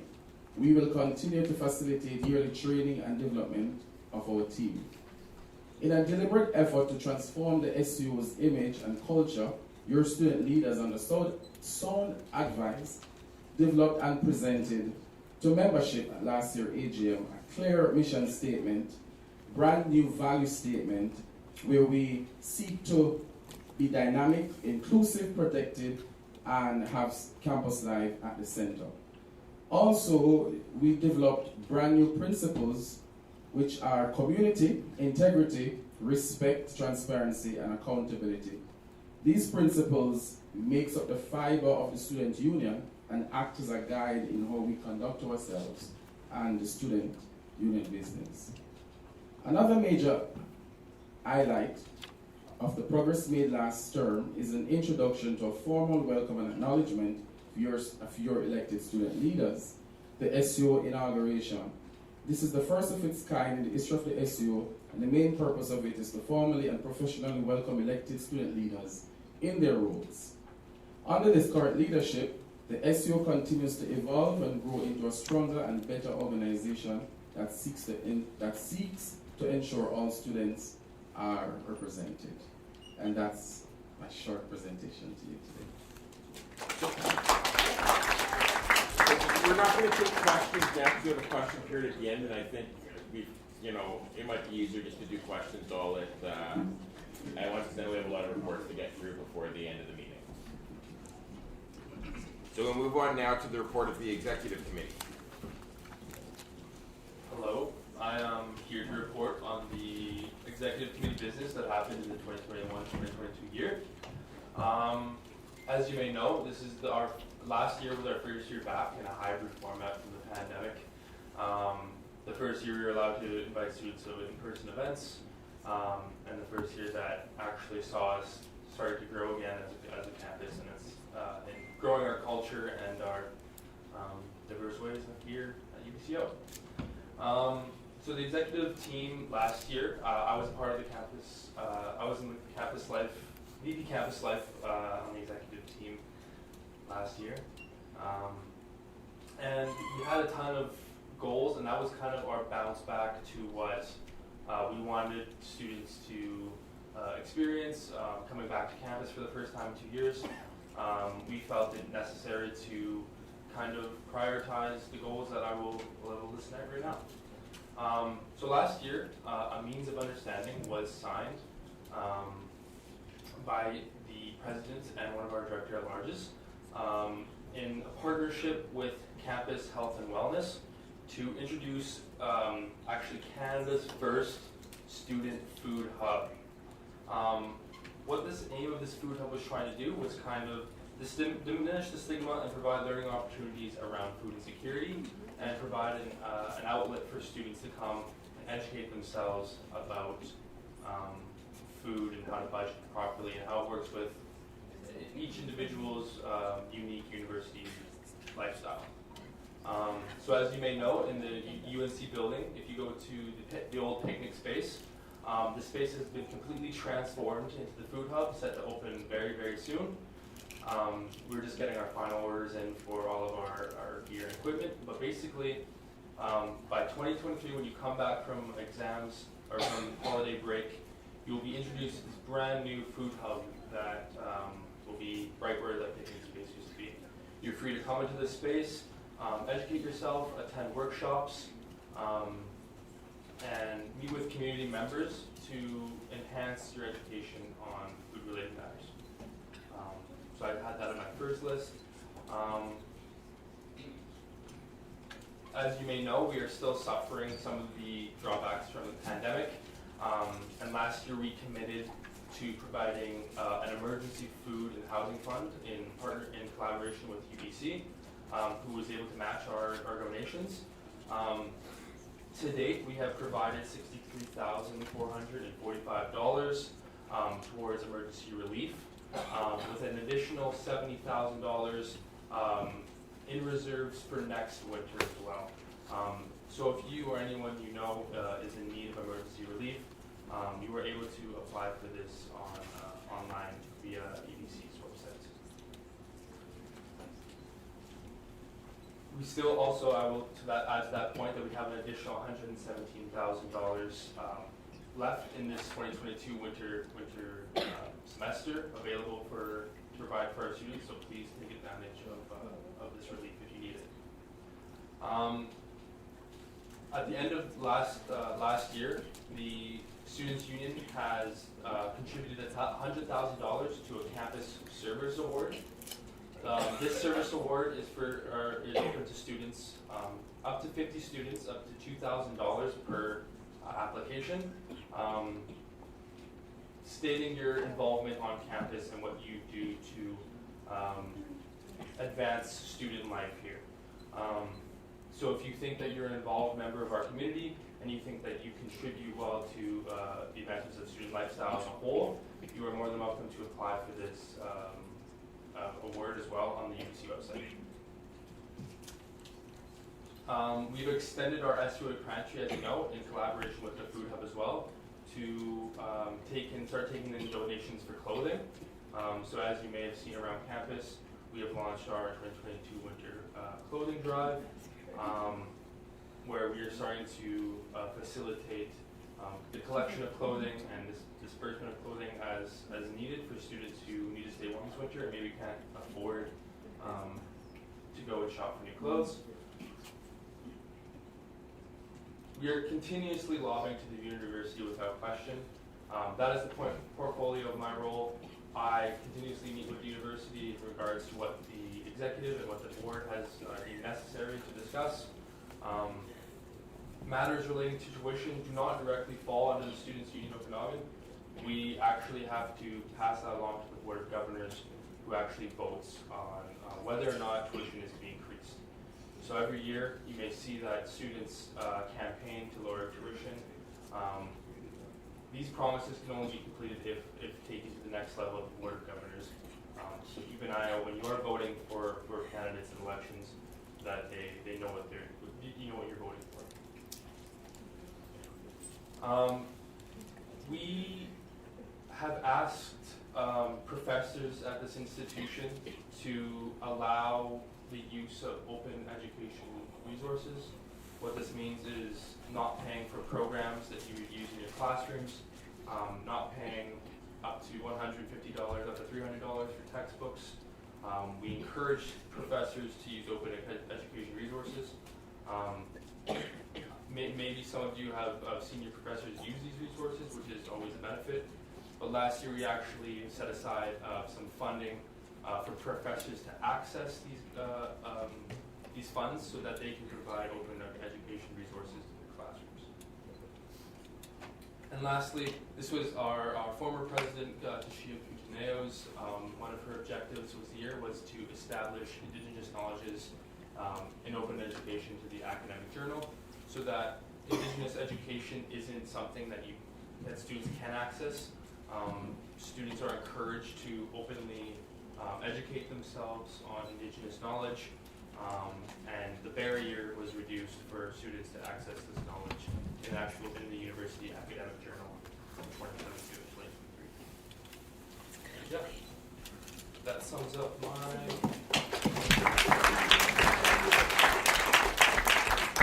So then we'll move on to the Campus Life Committee. Hello everyone. Thank you for taking the time to attend the AGM today. My name is Daniel Asif and I'm your Vice President Campus Life for 2022-2023. My portfolio revolves around all the SEO events that happen throughout the year. Previously, Jackson Shilka, our president, was in my role, and I'll be talking about his year as VP Campus Life. Last year, it was really difficult to look at Campus Life when the campus was facing restrictions, and these were due to COVID-19.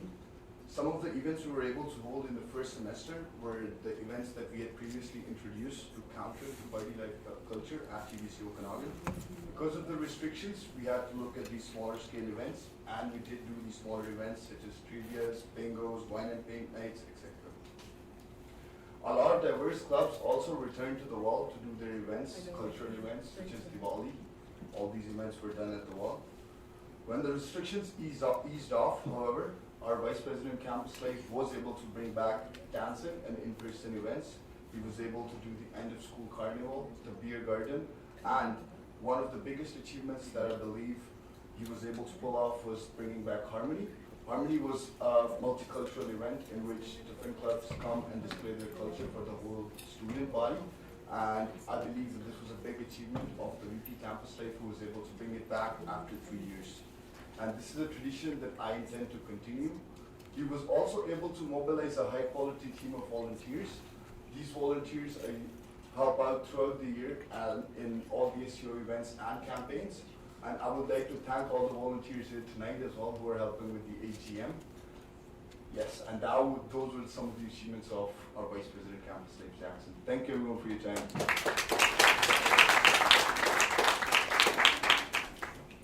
We'll move on to the Campaigns Committee. Thank you for that, Becca.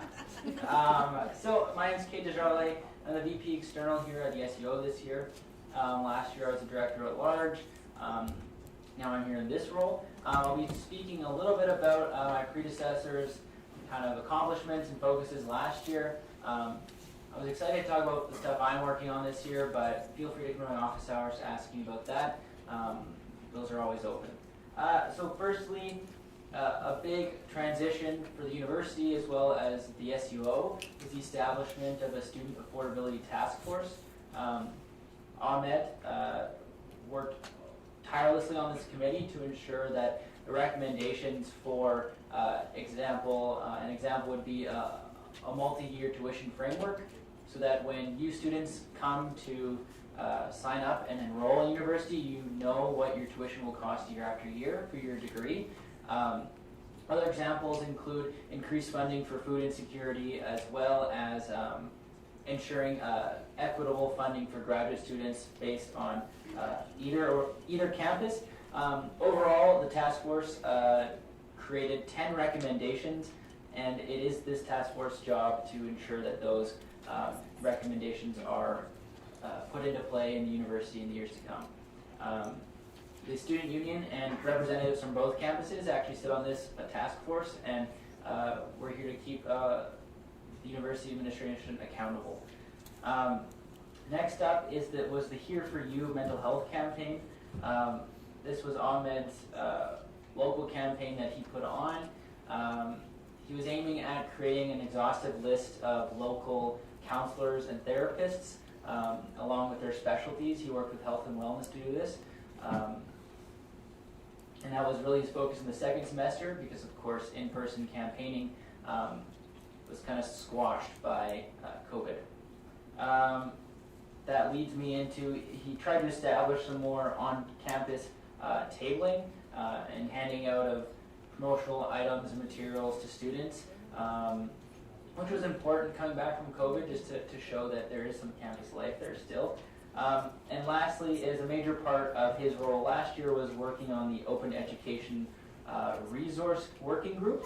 And this OER working group prioritized assisting professors in the institution to work on open educational resources. So something the president and the VP Externals office worked on together. And that led to the creation of an OER Champions event, which was a competition, got funding from the SUO to ensure that there's more open educational resources to lower the cost of education for all of our students. The next step for this committee is being created into a standing committee, which will give it more administration power, as well as some more pull in the UBC environment, let's say. Next, I just wanted to talk briefly about the BC Federation of Students. As an SUO and as a member of the SUO, you're all members of the BC Federation of Students. The BCFS works on provincial and federal lobbying, and they run provincial and federal campaigns. It's built up of 15 different colleges and universities that essentially the whole idea is strength in numbers, so that when one university institution gets to the table, 14 others do as well. More students being represented together is more effective. And so some campaigns that you'll see from us is the Fund It, Fix It campaign, the Fairness for International Students campaign. We received materials for the Get Out the Vote during the municipal election, as well as a Period Promise campaign to ensure that menstrual products and contraceptives are free to students and all people in our province. So these are just some of the basic things. We meet yearly. The VP External Ahmed went to executive meetings every few months, as well as the annual general and the semi-annual general. Myself and some delegates will be attending those as well to ensure that the SUO and UBC students' voice are represented at that level. That's all I've got, and that's my presentation. We'll move on to the Graduate Student Committee. Hello, again. This is an awkward question, but how many of the people here are graduate students? It's about right. Okay. Thank you so much for making it in person. I really appreciate everyone here who's here to listen to the graduate students. This is a little bit of a longer agenda, and I apology in advance. It's going to be a slightly longer presentation, only because I wanted to spend some time really contextualizing graduate students within the campus, within the SUO, as well as the things that we've been doing. Also because the Graduate Student Committee is very new. This is only our third year. Actually, not even our third year. It's our second and a half year. So I really wanted to take some time to talk about what we've been doing and why we've been doing it, some challenges we've faced, and the ways in which all of you, grads, undergrads, doesn't matter, how all the members here can help us with what we're trying to do. Please disregard the question period. That's not happening. Anyway.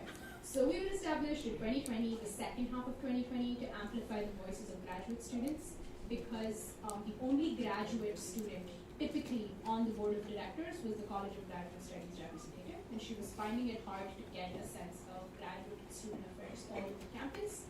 So my predecessor, Cassidy Wallace, suggested that we do a grad committee. So an ad hoc grad committee was formed, which is 4 or 5 people who were interested. Just came together, tried to do some things, realized there's a real potential here for the GSC to become its own thing. And so in our last AGM, all of you here and all of the wonderful people on Zoom voted to make us a standing committee. So we are now a permanent part of the Students' Union, which was our first big achievement. That then gave us the opportunity to lay down the structure of what this committee could look like, what it's supposed to do, who can be a part of it. And that gave us the opportunity to increase its numbers. So we now have the potential to have more graduate students. So we started off our year doing a call for graduate students. We got a bunch of graduate students who are on our next slide. So on the next slide here, sorry Aaron, there There we go. So these are our fantastic students at large, starting from the top left corner.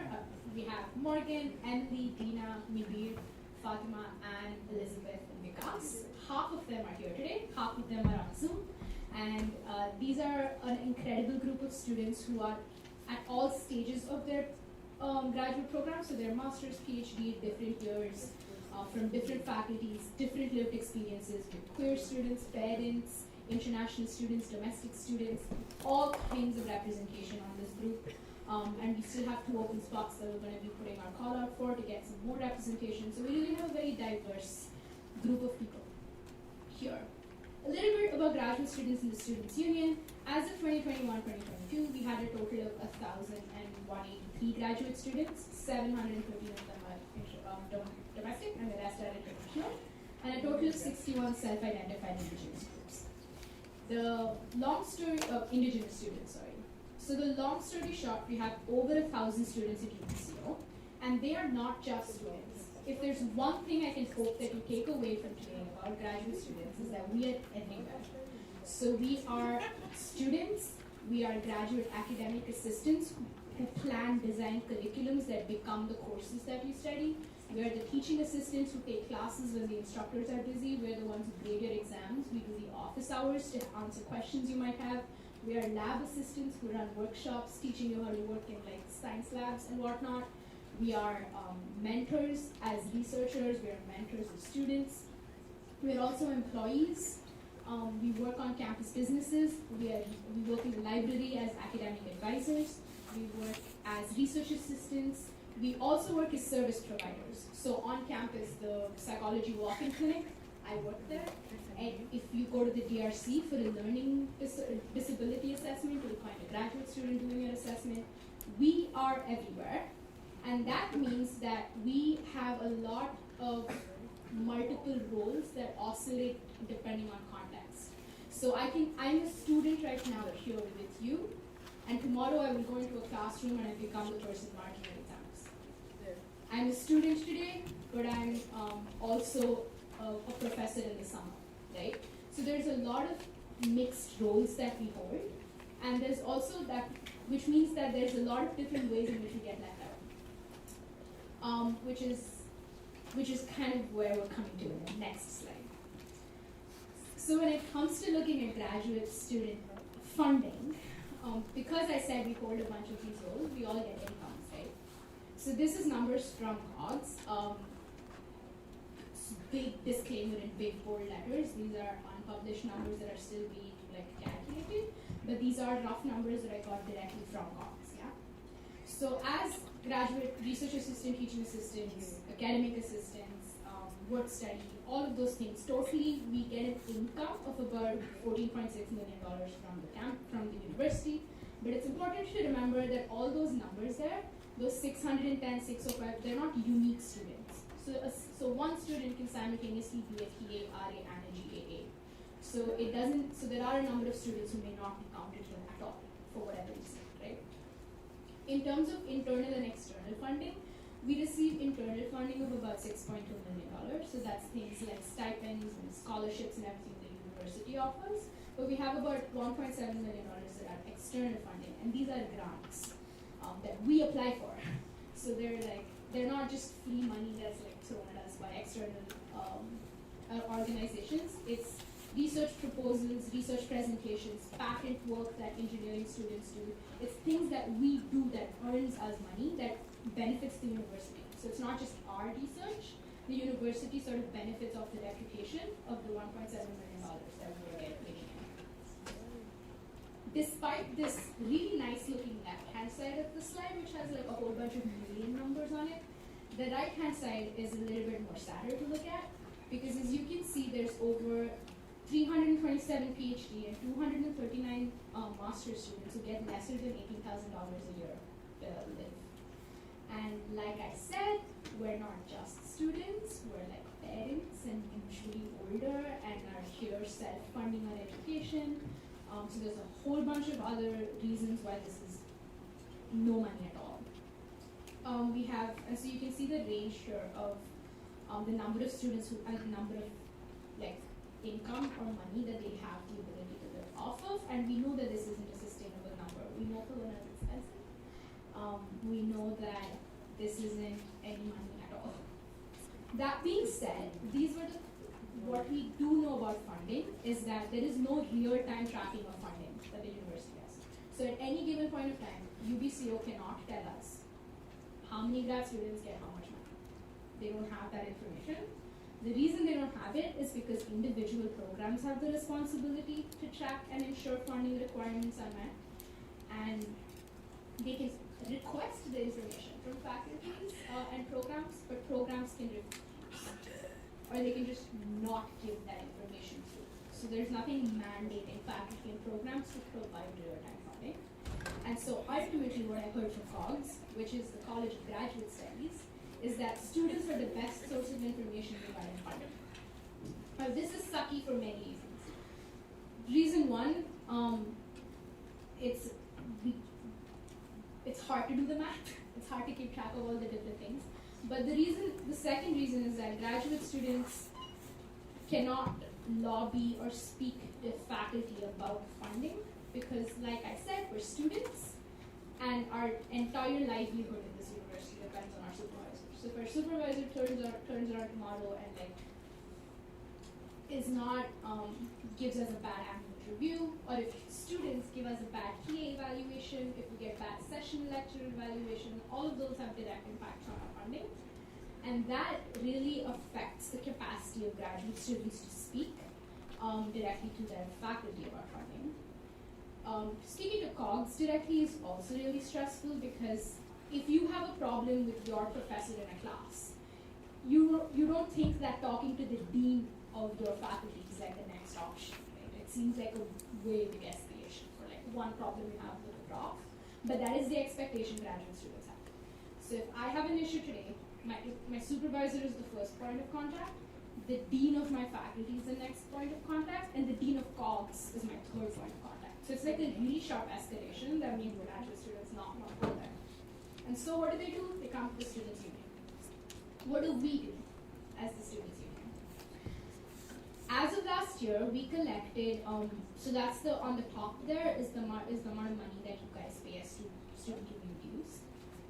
And at the bottom there is the number of students that were there on campus who are graduate students. Long story short, the total amount of money that the students' union collects only from graduate students is about $777,000. Right? To put that in context, the graduate student committee's budget per year is $25,000. Now that sounds kind of like a big difference, but I do want to emphasize though that it's not because the board is reluctant to approve more funding, it's because the GSE is so new that we need to prove that whatever funding we get, we use. So my budget every year has to be used exclusively and clearly to benefit graduate students, and that gives me the opportunity to lobby for a higher budget the next year. So we started with about, I think, $10,000, and then became like 20, and this year it was 25. So that gives us the opportunity next year to ask for more. So we have, and bylaws like the ones all of you just voted on allow us to ensure that the other budget, the broader budget of the student union, is also being used to benefit graduate students, and there's evidence that it's being done. Okay. So this is all of the money. So that being said, we came into this year with 8 students at large, 1 graduate student representative, and 1 executive member who on paper is Drew, our amazing VP internal, who attends all of our meetings. And on the days he can't make it, we have our VP Finance, Prashant, who's also been jumping in. So to ensure that the executive here is always aware of what's happening in our meeting, not just by like minutes that we submit, but because they're actually there. They're physically present in the meeting, hearing us talk, hearing us work through problems. Hopefully, so they understand that our lives are different and our needs are not necessarily the same as the average undergraduate student at the university. Moving on to what we've been doing, I divided these up according to like broad domains. So the first is advocacy. So this year, and this is going to be a little bit of a mix of this year and last year because I I was the graduate representative last year as well, so I mentally don't remember where that year ended and this year began, so it's kind of mushed up. The biggest advocacy campaign we have this year is better funding for graduate students and streamlining the existing processes. So all of those holes that I mentioned, where grad students are the best experts on their money, whatever, that doesn't apply. So we're working with COGS to tell them all the issues that we see in the process of the way they track funding, to give us more data to know where we could advocate for more funding for ourselves. The second one is affordable, accessible childcare for students. Just to give like a little bit of a context to this, our campus childcare center has like 35 spots. They fill 25 spots, and those 25 spots are for the children of all faculty, staff, and graduate students, and any undergraduate student on campus. So that's all of those parents and all of those kids, but only 25 get on the thing. So the wait list for our campus daycare is 2.5 years.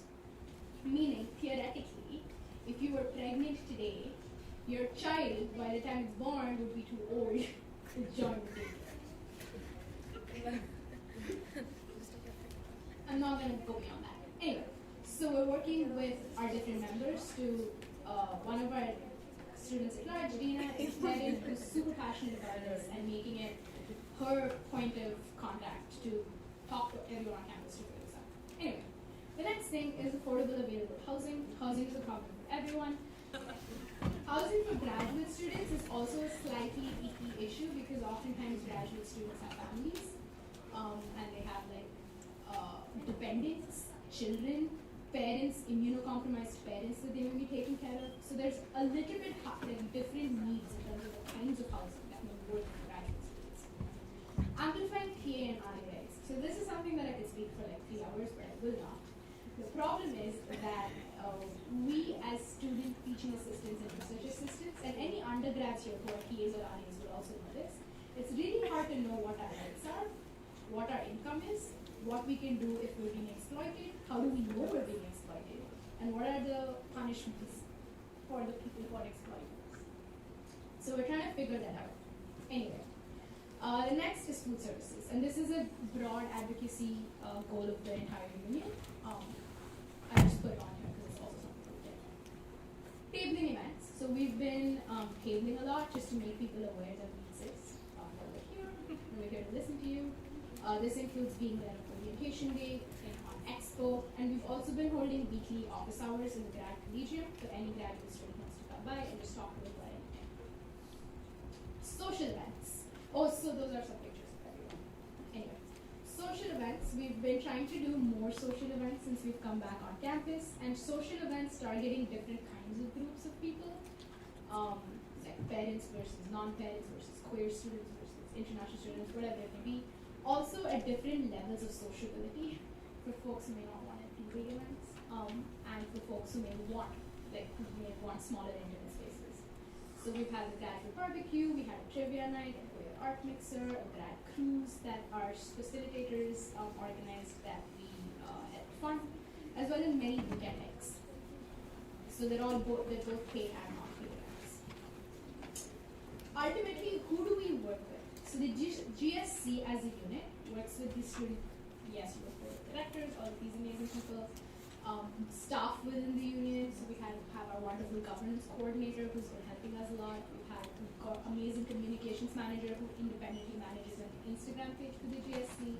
We have a student advocate who's the person who's been sitting in on meetings with students and mediating hard conversations. The resource centers, affiliate businesses. We also have regular meetings with the Dean of COGS and AVPO students to keep bugging them and pushing them on graduate student issues. We have the Graduate Student Advisory Committee, which is chaired by the Associate Dean of COGS, again, where we push our problems. We also work with other campus stakeholders like SC Pro, Equity Inclusion, Ombuds Office, Global Engagement Office, Campus Facilities, Indigenous Programs and Services, and our BCGE and GPA shop stewards. On an as-needed basis, regular meetings, whatever is needed. We've also recently established a standing relationship with the GSS at UBC Vancouver, so that's the Graduate Student Union at UBC Vancouver. Our ultimate goal is to have a separate graduate students union within UBCO, which is not yet a possibility given logistical reasons, but we're hoping like 5, 6, 7 years down the line, when most of us will still be here trying to do our PhDs, that we might have it. What are some ongoing challenges? Visibility. Not many people know we exist. So we've been trying to do tabling events, social media presence, we've been attending everything, we've been everywhere, like just dropping flyers, talking to people, all of these things. Reach. It's hard for us to reach all graduate students because we don't have access to graduate students' emails because of privacy laws. So each graduate student has to individually give us their email ID and consent us to use their email ID, which is kind of rough to do. So we've been creating a mailing list, we've been doing targeted recruitment. This is where faculty representatives have been really helpful sometimes, finding us graduate students, or like putting us in touch with graduate students who reached out to them. We also have office hours, daily event, blah, blah, blah. Representation. So by mandating executives to be present at GSC meetings, we make sure that they know what our issues are, so they can represent us fairly. Have bylaw changes. We're going to also propose a number of changes to regulations to make sure that the student union is more accountable to graduate students, planning events with diverse communities, community building, etc. Bandwidth. So this is the biggest one. The honor area for graduate student representatives and members of the GSC is not does not compare well with all the other jobs graduate students could and will be doing. So if a graduate student is given the option to be a TA versus a member of the union, they're going to pick the TA-ship because it pays better for lesser amount of work. So one of the things we've done to help with that is flexible membership. Graduate students can join us whenever they want. They can leave whenever they want, where they're not bound by a term like we are. So sometimes students join us for one term, then they realize they have their defense coming up, so they leave. Sometimes they come in, leave for a bit, finish their comprehensives, come back, continue, so on. So it's super flexible. We've increased the number of members, and we've had members who are super passionate about advocacy, members who are super passionate about social events, who are super passionate about campaigns. So it's really helpful to have a whole bunch of people. And by sharing our labor with campus stakeholders. So telling COGS, we'll do this event, but you handle XYZ of it. And sort of making it easier on ourselves. Also involved us getting used to letting go of a lot of control, TBD on whether they're working. So what else is happening this term? We're continuing weekly office hours. We have more social events for the winter. So we have the snowshoeing event, a World Cup viewing party that just happened. We're collaborating with our BCG EU shop stewards to have Q&A sessions where grad students can come in and ask about their rights. We're coordinating with the Global Engagement Office for a family holiday party. So we're going to have, I think, Christmas card making stands for children. It's going to be cute. We have collaborations with GSS. So we're going to invite the Graduate Student Society from Vancouver to come here to talk to us about the ways in which they've been dealing with similar problems back in Vancouver, so we can present the United Front. And we have more winter holiday programming coming up. Ultimately, how can you reach us? That's our information, that's our email, that's our Instagram, that's our Discord, that's the QR code for our mailing list. Feel free to join us, spam us. We're very good about answering emails, we're very good about answering our Instagram. We're super accessible, so please do reach us on any way that you can. And that's my super quick but not so quick presentation, and I'm hoping you can have questions for me.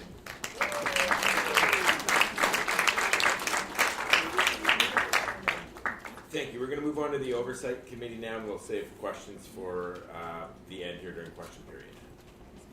Hello, everybody. My name is Lindsay McGraw. I'm the Faculty of Education representative for the Student Union.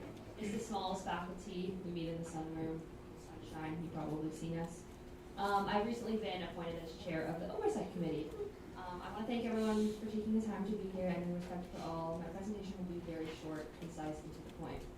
The Oversight Committee was founded in 2019 as a response to students' demand for greater accountability of our executives and directors. The purpose of our committee is to do just that, oversee the work done by our directors. How we do that is multifaceted. We review executive performance at least 3 times a year. review executive monthly reports, and review and approve executive goals. Additionally, we approve requested time off from our executives, and we ensure they're in compliance with governance structures in place, for example, our bylaws and regulations. The purpose of our committee is to ensure the overall success of the student union, and therefore the students. Your money pays the executives, and it's only reasonable to hold these elected members accountable to use our money in an effective manner. Additionally, and equally important, the student union aims to put students first. Thus, the successes of the executives positively impact our student body. By reviewing the internal operations of the student union, the oversight committee is saying that we value the success of each executive for the sake of the students they represent. We are mandated to take corrective action when needed, to provide guidance when necessary, and to point out places in which executives can grow and improve. Since May of 2021, the Oversight Committee has been committed to living out its purpose. As such, the committee has conducted over 25 individual reviews of your executives, presented 6 formal reports to the Board of Directors, presented monthly updates to the Board of Directors, and investigated executive misconduct and upheld accountability. Now, for a specific incident, the Oversight Committee maintains a strict set of internal policies and procedures to fairly investigate complaints about student union executives. In a rare but unfortunate circumstance, last year's Vice President of Finance, Mohammed Wasim, was suspended by the Board of Directors following an in-depth investigation by the Oversight Committee. The decision was not taken lightly. However, it served as an excellent example of how the student union is continuing to improve and uphold accountability as your elected representation. If you want to look more into that, there is a Phoenix article about it. You just have to search his name and it comes up on Google. If you have any questions, my email's not on the slides, but it can be found on the Student Union website. We'll stick around for a few minutes afterwards. Love to answer any questions or meet up with you one-on-one if you have concerns or any allegations or anything like that. All of our meeting minutes can be found on our website as well. So thanks for bearing with me, and I look forward to continuing the work of the Oversight Committee this year. Thank you, and we'll move on to the presentation of the Policy Committee. Okay, it's me again, and I promise this is going to be a short one. So I'm going to summarize what our previous VP Internal, Shivan Khera, did in his year. He was very passionate about sustainable programs, so he implemented the climate reimbursement policy, which where he allocated $30,000 for student associations to spend on climate-friendly items like climate-friendly food, climate-friendly cutlery, etc. To not only educate about these issues, but also provide an added incentive to make things climate-friendly. For example, the Ice Cream Club for the first time served non-dairy ice cream. Age League Society utilized climate-friendly cutlery and climate-friendly food, and many more clubs were able to try things for the first time, having such a policy incentive. The Graduate Student Committee. For the first time, the Graduate Student Committee was officially made as a part of the SCO, and related policy framework for its inclusion was laid out in order to have a successful inclusion. And this year also, me along with Kitana, we worked and made the policies for the Graduate Student Committee more better and reliable. This year, the office passed all the policies related to it, and finally, the Graduate Student Committee is a standing committee. A comprehensive framework for overall governance was implemented in order to make the organization more student-friendly and more inclusive, and collaborated with the Office of VP Finance to allocate sufficient funding to all the student associations. And that's the overall summary of what our previous VP did in this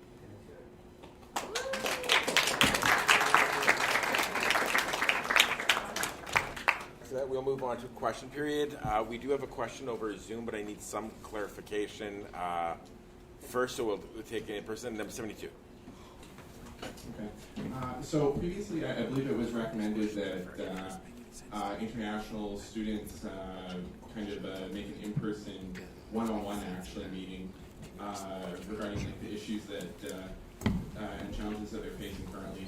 However, my understanding is that there are many international students, more than just would be conducive for like a one-on-one meeting. So I wanted to just ask if there's like another avenue that could possibly better address those issues in a larger way for more people.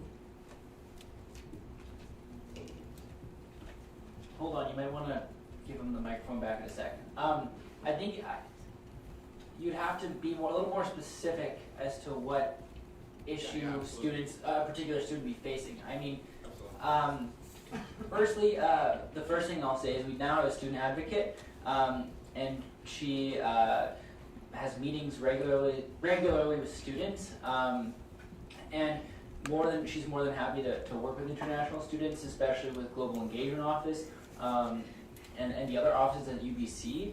But I need a little more clarification.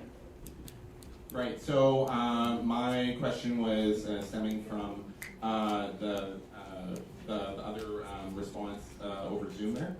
So they actually brought up this issue to my mind.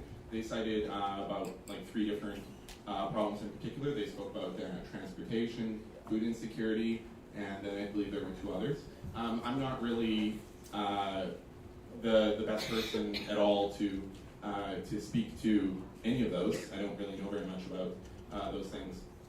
I think that you did answer what I was asking, because you mentioned that there's like, I think you said the student engagement office, and that's really what I was going after. I was trying to find out if there's already kind of like an office or some subsidiary or department that you would recommend that international students kind of lean to.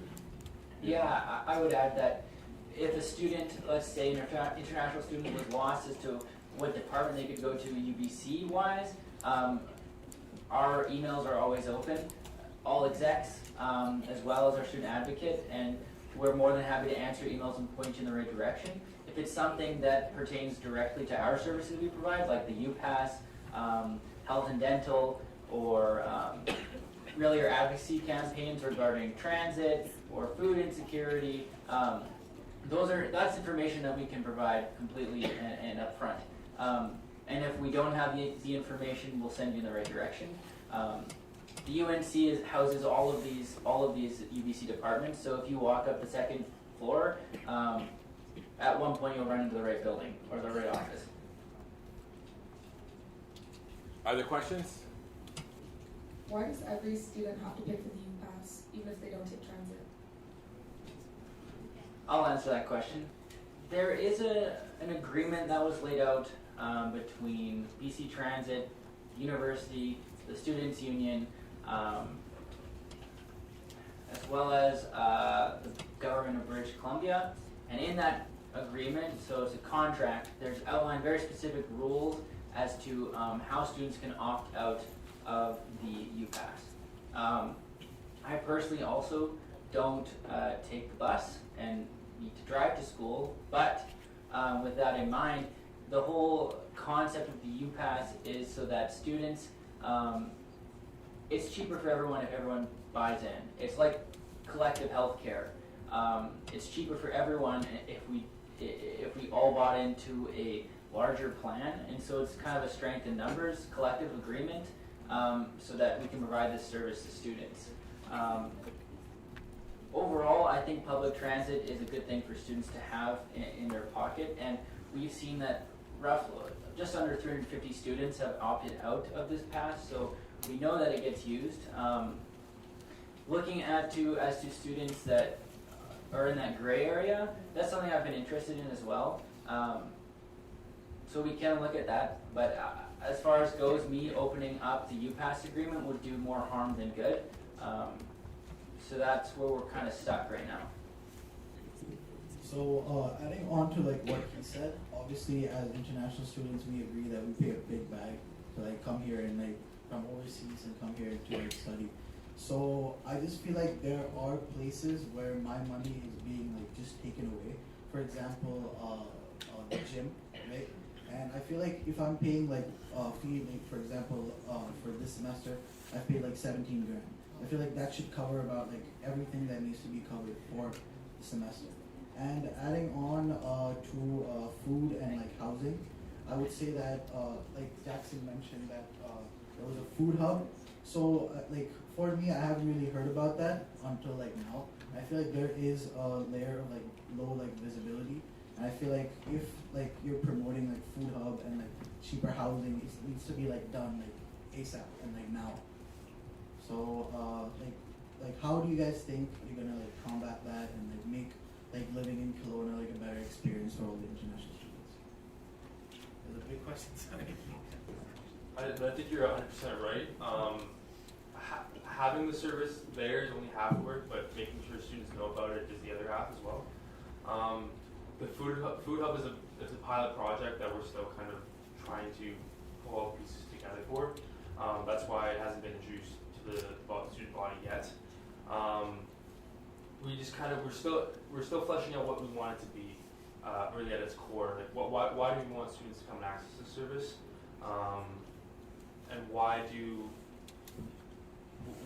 we want to remove the stigma around food insecurity? That's kind of like our overarching goal, I think. And once we develop that kind of vision for it, then we're going to be having more communication towards the student body on what it means and how you can access it. In terms of the emergency funding, like you said, you're absolutely right. You know, not even half of the funds that are available to students have been used. I think only 59. There's only been 59 students who have accessed the Students' Union funds for emergency relief, and I think that number definitely needs to increase. As we look into the future about providing those kind of funds for students, you're right that in Kelowna especially, we probably see more use for those kind of funds. But the reality is that I just went back to what you were saying, like students don't know about them. So I think that we can definitely improve the way that we communicate those services. I would suggest like maybe like a discount if you purchase, like if you go to grocery stores and if you purchase over like $150 or $200 and you're getting groceries for the month. Because I feel like we pay as much as a working person pays like for groceries, right? So I just don't personally, it's very like taxing for me and I don't think it's fair. So I feel like any grocery store, if we go in there and we make a purchase of like, let's say like about like $150, I feel like we are kind of entitled to like a percentage of like cashback because we do pay a lot of fees, and I feel like since it's like a government institution, it does kind of go to GDP and the overall like establishment and like Kelowna as well, right? Yeah, totally. I encourage you to come talk to me after. Sure. Thank you. Thank you. Other questions? Okay, we'll do 22 and then we'll take the Zoom question. So my question is, why is the convenience store so overpriced? The convenience store, like The Orchard. the Orchard, that's not an SUO business. Who's it under? UBC. Okay. Is the meal plan under you guys for first years? The meal plan is not under us either. But do you know why every first year has to purchase this? That would be something you would want to take up with UBC, but it's just a general practice for universities to make money. I don't have any other answer than that. So we have a question from Zoom. The question is, students have trouble finding a compatible counsel. How would the budget help tackling issues such as wait lists for diagnosis or for learning disabilities is 2 years? Is there a campaign that can address these issues? In regard to a campaign about reducing wait times for diagnoses, is that what the question was referring to? I think it's really around getting access to mental health professionals, and it's hard to find a mental health professional, and so it can take a long time to find one and get a diagnosis. Yeah, okay, so I can speak to the campaign part, and then the other part of the question I think Prashant can, unless I answer it all. We're running in the second semester a mental health campaign ourselves. We have a lot of services, and there are a lot of services in Kelowna. It's just about knowing where to go. So that will kind of be the education piece I want to emphasize. In regard to wait lists, a lot of the time that is really a provincial government jurisdiction. We don't have anything to do with that, but ensuring that our students access medical care. We provide the health and dental, which provides students with lots of streams and channels to get the health care that they need. In regard to anything above that, we can work with our student advocate to ensure that you can be put in the right direction. It's really a case-by-case thing. The province has been announcing more funding even in the last couple days. And I believe our grad rep has a little piece to add. No, I just wanted to say this isn't a student union thing, but if you're looking for mental health support on campus in the Arts and Science building at ASC 167, there's a free walk-in mental health service run by graduate students such as myself. So it's a no appointment, no cost service where you can get psychotherapy up to 3 to 5 sessions a semester for free. You walk in Tuesdays or Thursdays between 10 and 3 p.m. and you'll be seen by a PhD level clinical psychology student. ASC 167.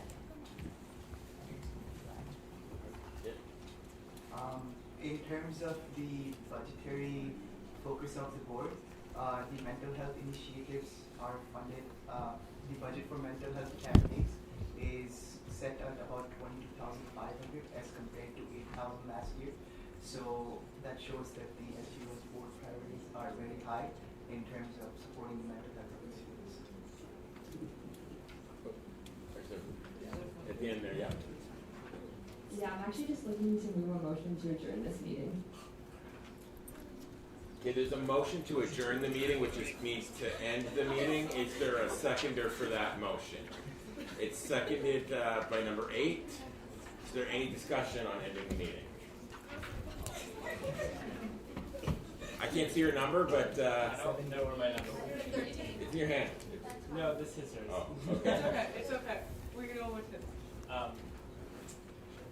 This is actually more of a comment, but I want to address a lot of the representatives here. They are your student representatives, but they are just the representatives for the SUO. There is more of us. There are representatives for the Senate. We are far less visible, but for a lot of those issues that you guys are concerned about, concerning campus-specific things, like you're concerned with funding or help with housing or with food services, that is under the jurisdiction of the UBC Senate. There's a few of us. If you want to talk to us, you can also reach out, get information from us, and we are there to be your advocates in the Senate as well. There's a really excellent point, not at all germane to the motion, but let's slide. Any discussion specifically on ending the meeting? Seeing none, all those in favor of ending the meeting? All those who would like the meeting to continue? All right. Then with that, the meeting is adjourned. Thank you very much, everyone.